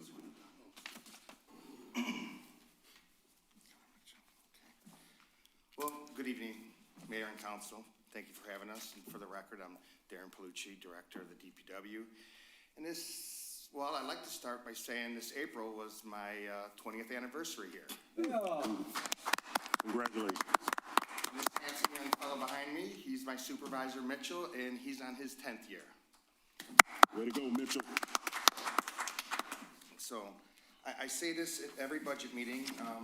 We just take a tremendous amount of pride in what we do, right? I feel that, you know, with code enforcement, we keep the city going forward with keeping it clean. With that, we oversee water, sewer, major and local roads, parks, motor pool, rubbish, building maintenance, and special events. I feel our largest request this year is for one additional full-time labor. This is largely due to the added building maintenance that we've been doing on all the municipal buildings and the added maintenance on our upcoming splash pad. I did not formally prepare any kinds of presentation. However, if you have any questions, just of course stop me as we go along. I can start with major and local roads. Okay.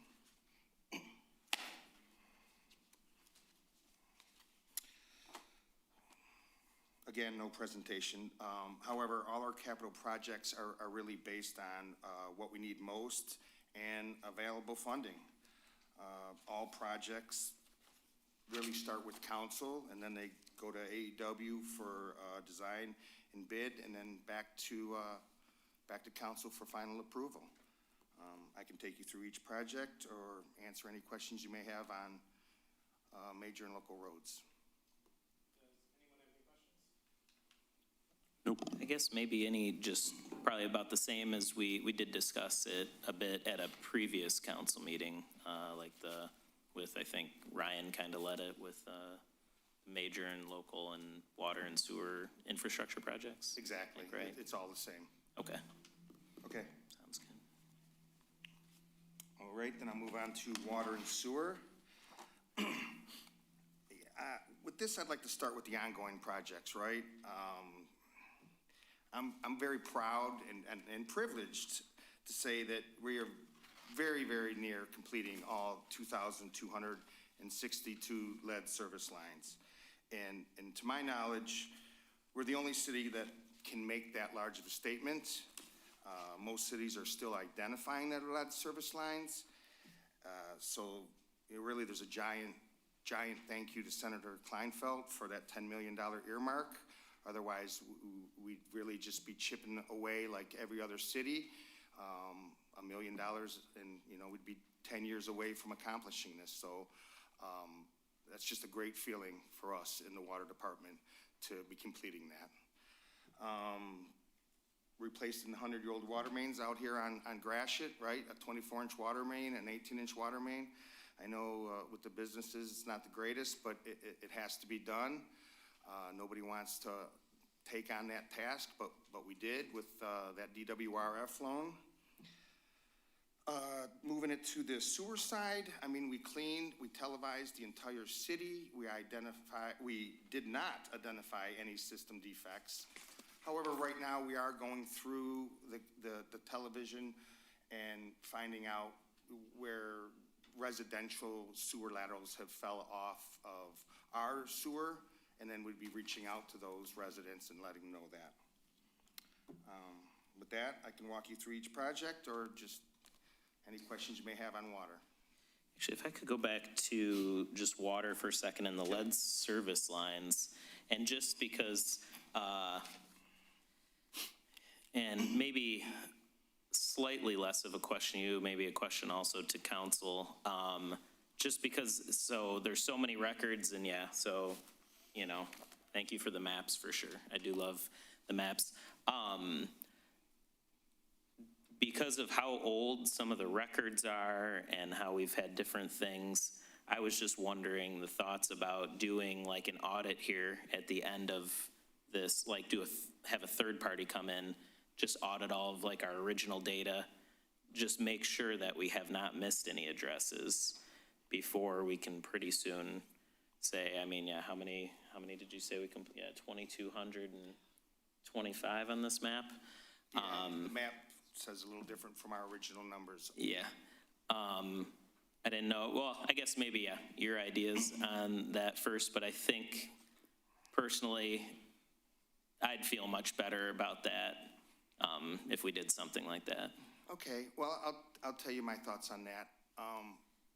I sleep great at night because I really feel that we've gone through this thoroughly, especially since I was the one who went through every single index card of every single address in this city. And if it was even built in that era of lead, then I put it on the list. So there were so many on that list that I identified as lead, but they ended up being copper anyways. That's why the numbers jump around a lot. And because of the discrepancy that we had, well, that's how they all got on the list. I went through every single card that we have, and we have every single address on an index card. And then I used, the meter changeover that we were in everybody's house, upgrading the meters, and we used their records, and then we just used any other general record that we had. I feel comfortable now with my original list. So then that was handed over to AEW, right? And that's kind of where some of the discrepancies started coming in. The first list didn't match the fifth spreadsheet, per se. So in that regards, I would agree with you, right? Now, that's not covered underneath the $10 million earmark, though. That would be coming out of our water budget, which I know is getting very tight right now on, these ongoing projects. So, I mean, that's a decision that obviously you guys can make tonight. I don't think it would hurt. However, I feel really good that I have found everything. I mean, my house was a wreck for months with index cards everywhere, But however, if you want to do that, I mean, safe or sorry, because the other end of that is, that you're right. This $10 million earmark is coming to an end, and we are giving some back. So if there are any other ones, this would be our chance to, spend that earmark money.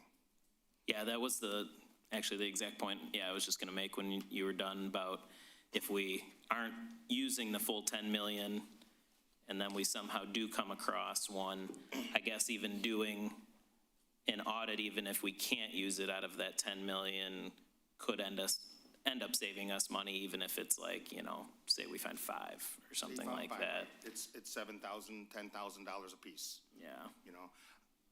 I'm not really clear on how we would do an audit. I guess we'd have to look into that, right? We put all our, we relied on AEW to do all of that for us because, they're the ones that were paying the contractors, right? So at the same time of keeping track of what we did and what we didn't do, they were paying the contractor. Yeah. So we can definitely take that in, consideration and figure out how we would do an audit. I guess I don't even know, where we'd exactly start, but I guess maybe, maybe we can add this to the, that next week special meeting, if anyone's got an idea, or if we can just, do a line item to look into it and, set aside an amount maybe we'd think is reasonable for an audit. I have no idea how long that would take or anything like that. I guess my other question would be, would it be an audit of the records that I gave, like starting from the very beginning, right? Or would it be an audit of what I gave AEW and, how they tabulated it and then took them off of a list? We'd have to figure out what kind of audit we're looking at. Yeah. I think you'd almost have to start from the beginning, I think. I don't know. Yeah, I've got 5 good-sized filing cabinets I can ship to their building. Yeah. Because this, thinking of my own job at the Court of Appeals, we've got a database where some data points are in there like twice. And if they're not the same, then you all of a sudden have one thing saying one thing and one saying another. And that's, I think, what looked like happened. There was the same address in one of the spreadsheets where one time it said lead and on the other row it said copper. So then which one's the original? Yeah.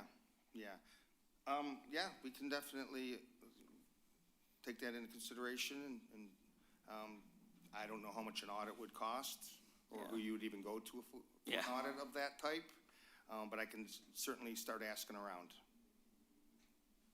You know, most cities are doing it themselves, you know, because who knows their city better than, 20-year veteran, right? Yeah. So, okay. Yeah, not taken away from anything. You've done a ton of work, Listen, you know. If there's one out there left, I want to get it taken care of underneath this, earmark. Yeah, okay. No, and I do like that idea, and, I don't know what that would entail. I can tell you, my motivation or wanting to see something like that is once we get them all done, I think our city should really be promoting that, and I'd like us to be able to get out and say, we checked them, and we checked them again. Hello, everyone, if you're looking for a place to put down roots, come to Eastpointe, or you don't have to worry about lead here, I mean, on that that first spreadsheet to the 5, and then I think it was 28 that we found, or all of those ended up being verified copper. Okay. And that's kind of why they were taken off of the list. If you remember that list that you provided, where spreadsheet 1 to spreadsheet 5, I believe it was 28, something like that. 30 something. Yeah, they ended up all being verified copper. So working with the AEW, they said that they just removed them from the list because they were verified. But yeah, that definitely, let's do it. I mean, if, just to, kind of a side note, I actually don't know if we have to really address it as part of budget, really, but. Yeah, I guess we could always address it later in the year or something, too. Okay. When do we, well, I guess there's only a couple dozen left, so we think we are pretty. The only ones left that I'm aware of are the ones that are in the projects right now. So being replaced with these water mains that are ongoing. So that'll be soon. Yeah, it'll be soon. But the earmark, I believe, is still good till 2027. All right, so don't give any money back yet. Oh, no, I'm not giving any money. I mean, there's still, just because they're all replaced, there's still restorations, and then we hold money back for, so yeah, we're no time giving it back. Okay. I will definitely look into, how to do that. Okay. Well, with that, we can move to parks. We maintain 8 parks here in the city. We currently have a bid opening this Thursday for the second basketball court at Memorial. The most exciting news is obviously the splash pad over at Kennedy and that great MDNR grant that we got at Spindler to make those path and light and pavilion upgrades. If you got any questions with parks? I know that we were going to possibly talk about the Military Museum tennis courts tonight. I think we kind of mentioned that we were going to do that. I think to start there, we should probably just look at AEW for a proposal on design and cost before we, just dive into what was, given to us.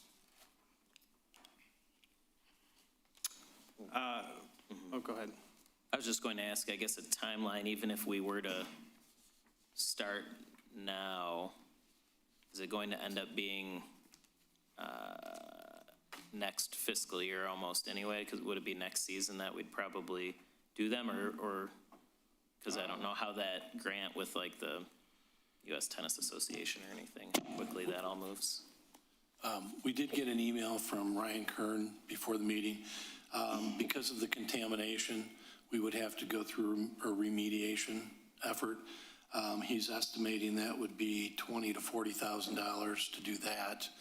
And then their design would be about another $20,000. So by the time they got through the remediation and the design, it will be next fiscal, or not next, we're not there yet, 2027 fiscal year for the construction. But we should still I'm not even sure that that's possible with the grant. Yeah. So if you want to proceed, we should add these numbers into the budget, just not the construction piece. I think I'd motion we add that into the budget then.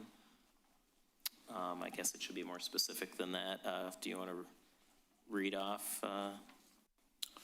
Let's see, what does he actually call it? He said he has an estimate of 20 to 40,000 for potential remediation of any contamination on site.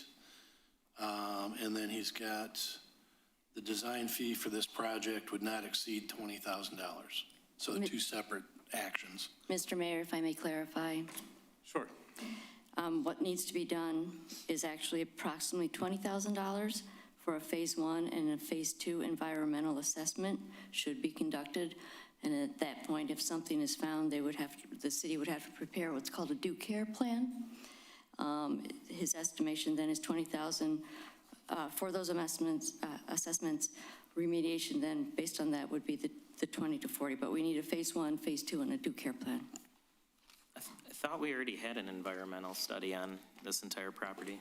They're only good for 6 months. What? It takes 6 months to read that document. It was 300 pages. Isn't that the truth? So the Phase 1 and 2 would be in addition to this?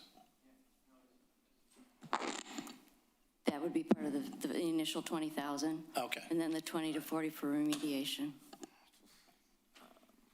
So does it have to be that specific in the budget as a line item, or can it just be, what was it, 20, two chunks of 20,000, 40,000 for?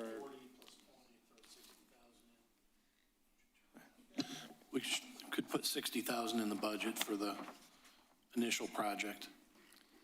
All right, I'd motion we add 60,000 to the budget for the fixing of the tennis courts by the Military Museum.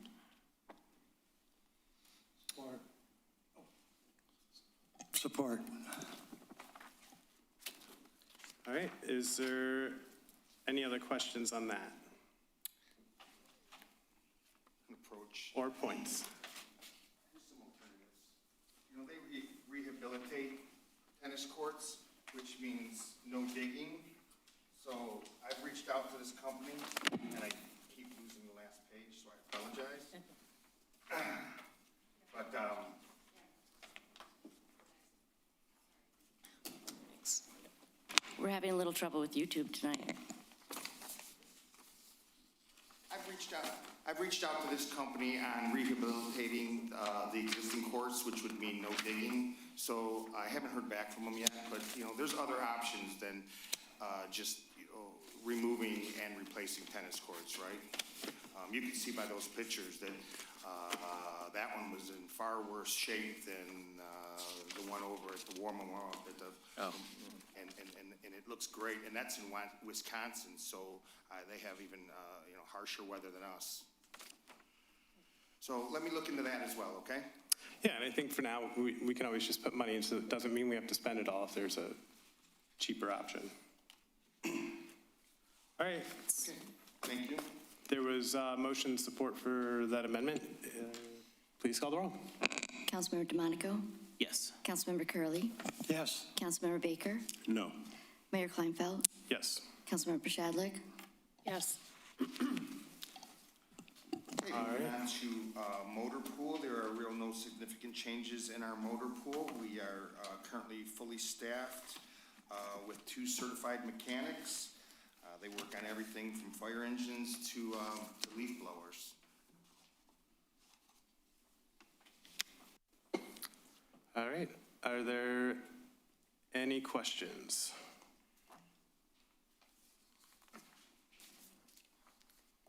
All right. Anything else?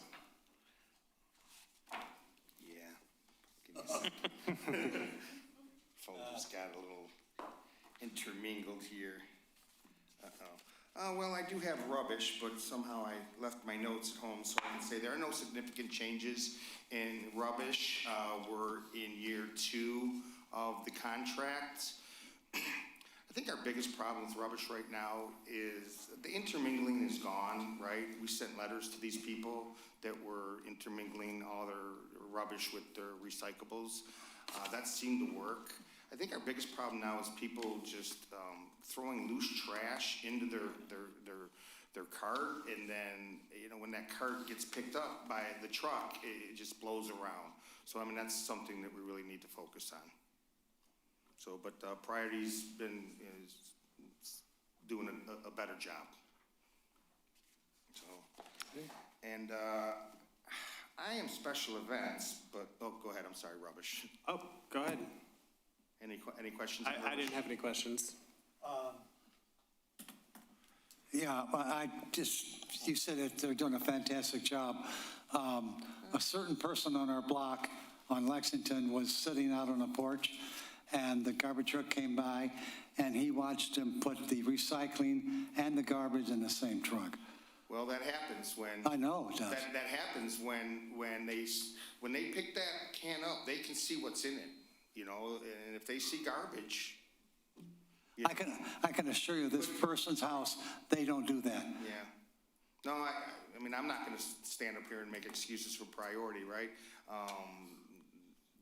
That happens. Yeah, I see it happen more often when they're running behind. Oh. And they just take everything and put it in one truck. Yeah, yeah. I don't agree with that, but, you know, if we ever want to have a conversation with, you know, the vice president, we can surely do that. No, I'll tell this certain person the story. Yeah, I see it happen too. Yeah. Okay. And well, that was it. Any other questions on Rubbish? Okay, and I think this one was Randy's, but I'll take it, the special events. There's no changes. All charges for special events are reimbursed with scheduled C rates. So any support that we give to a Memorial Day parade or Gratiot cruise, we get reimbursed 100%.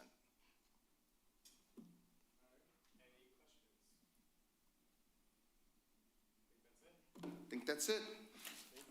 Thank you. Mayor, I do have an observation, but not to you, Darren. It was about something that we call for the special meeting next week concerning the stuff with the court and with, but we need information from them, from their proposal, so that it can be placed on the website for this notice of the special meeting. So I would assume I don't know if we have to make a motion for that, but if we do, I'll do that. Just for the public to know what this is in regards to. Yes, I guess say that again. You want What their proposal, like what they're proposing, for us to get that information or request that information so that we can put it on the website to give notice for that special meeting. Did the court get did administration get a full copy of that? Or what did administration get? I don't even know. From the court? Yes. I was in interviews all day, so when I came out at 2 o'clock is the first time I saw the court booklet. I don't know, it was addressed to Elke, so, and to you, okay. So I don't know when it came in late last night, this morning, whatever. I didn't see it till 2 o'clock. If I may, Mr. Mayor? Yes. This morning, I arrived a little bit after 9. If I may, it's because I went to pick up some name tags, including one that was for you and one was for Councilmember Shadlick. Hers is correct. Yours says Michael Kleinfeld, President. I'm sure you could use that. I'll take it. So when I arrived about 9:30, I was told that the magistrate had come over. We have one hard copy that I let the finance department look at, but we don't have any electronic versions that we could put on as the agenda. I guess we can kind of work on that over the week. I don't think we really need a motion for that. In terms of notice in the agenda, I can certainly, I'm assuming you got the same, copy of the same thing that I have, but I can get together with you after the meeting and It would see be what great, information was provided. if I may, it would be great to have an electronic copy we are trying to live to Councilmember Tamonico's good standards of clean versions, because yes, our faded scanners are not the best. So we do appreciate. Oh, and I'm fine with that. All I have is my binder, but I think we can figure that out. Okay. All right, next, I'm guessing, Randy, back to you for, I guess. I think I'm stuck with the rest of it. Yeah. So, all right. Just a couple highlights on revenue before we get to the rest of the expense. The property taxes are going up just a little bit over 3%. State revenue share is maybe 100,000 up. It's pretty flat. Some things are, construction permits are up 50,000, but rental is down 50,000. So it kind of flops around there. The revenue overall is down 800,000, no, 400,000. But a lot of that is one-time grants that came in, or are scheduled to come in this fiscal year. So that's really not much to say on the revenue side of it. So city council, there's still 5 of you. You're still getting paid. The operating supplies for the commissions are still the same 2,000 for beautification, AC/DC. You can see all the memberships and dues there. Honestly, I don't know what you guys requested. This was put together by the city managers, but it doesn't look like anything's out of line. The city manager budget, we kept it flat, just not knowing what was going to happen with the replacement. That can always be amended later. See anything unique here? No people. Nothing there, nothing there. Yeah, not really. I mean, realistically, I don't think there were any changes that No, there's not a whole lot going on with those. We already did clerks. Now, IT, we do have their contract in there. We do have the computer equipment that we're purchasing this fiscal year, and then we put in another $35,000 for next year. That 35 might be a little light, but we'll wait and see when that comes around. For right now, it's fine the way it is. Audio visual, just, TriCaster support means nothing to me. Juanita, no. Again, this was put together by Mariah Walton. So elections, we've already talked about. Personnel, we are down on the professional and contractual services. This fiscal year, we're paying to have some policies updated. That's a one-time expense that's gone away. Software's going up a little. Nothing big there. All right, citywide. You'll see the retirement contribution does drop a nice chunk of money. That's the non-public safety employees, and that's where we're starting to see the impact of the $6 million grant. Hopefully that'll continue to shrink. Where's the next page? I'm missing a few pages around here. All right, that takes care of that stuff. All right, I'm going to jump over to Fund 219, page 53. That's the street lighting special assessment. We are, the intent is to pay the electric bill and then put in additional lighting. So we have an additional $200,000 in the upcoming fiscal year. And that is a combination of the 9 Mile lights and the solar lights throughout the neighborhoods. So real quick on that, was our plan that we last approved they're all additional solar lights? We're not replacing any, normal electric lights we pay for attached to the grid with solar lights? The intent was to get a solar light at mid-block. Right now we have a wired light at every intersection, but then you have long blocks that are dark and people wanted light. Yeah. So the initial focus was on mid-block solar lights. We can look at, replacing wired ones instead, but I was just asking the question, at least for now, because I mean, obviously our electric bill won't go down then. no. Nope. It will not. Jumping ahead, page 56 is the MIDC. That's the state grant for the defense attorneys. Whatever we receive, we have to expend on the defense attorneys, so it's really not much to talk about there. The brownfield.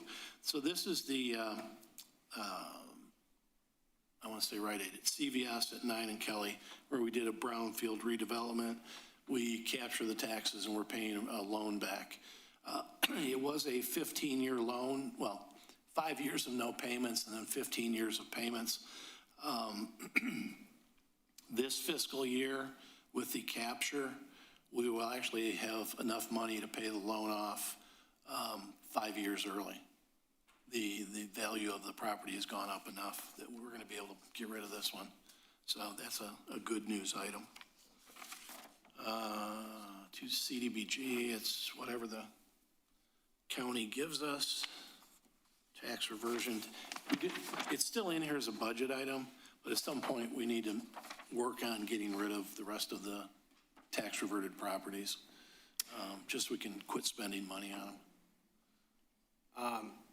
I was planning to ask you about that at some point. Any updates from, I guess, the county on what's going on with? Right now, we're still getting nothing from the county. Okay. So I don't think we're going to hear anything for a couple more years, the way these cases are going.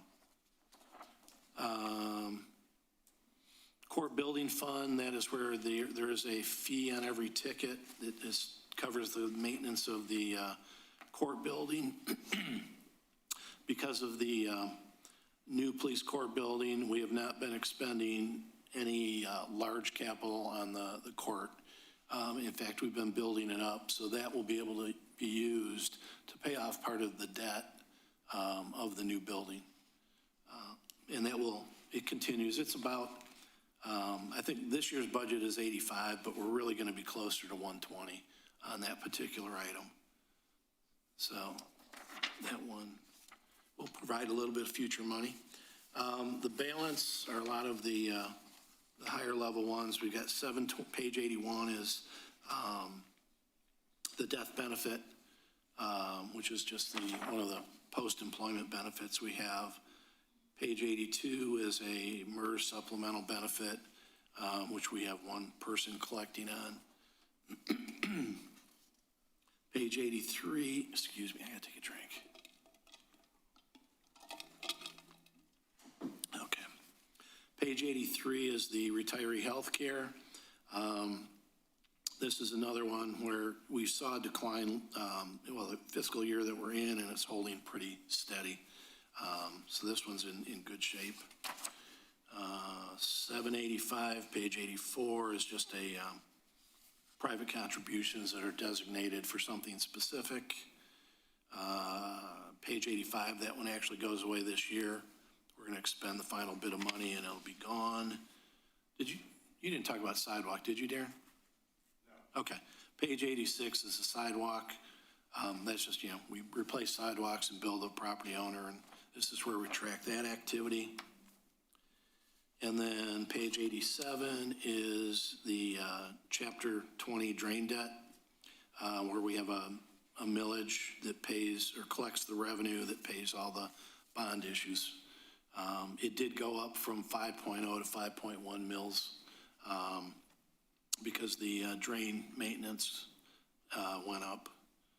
But overall, it's in good shape. And I think that covers everything. All right. Did anyone have any questions?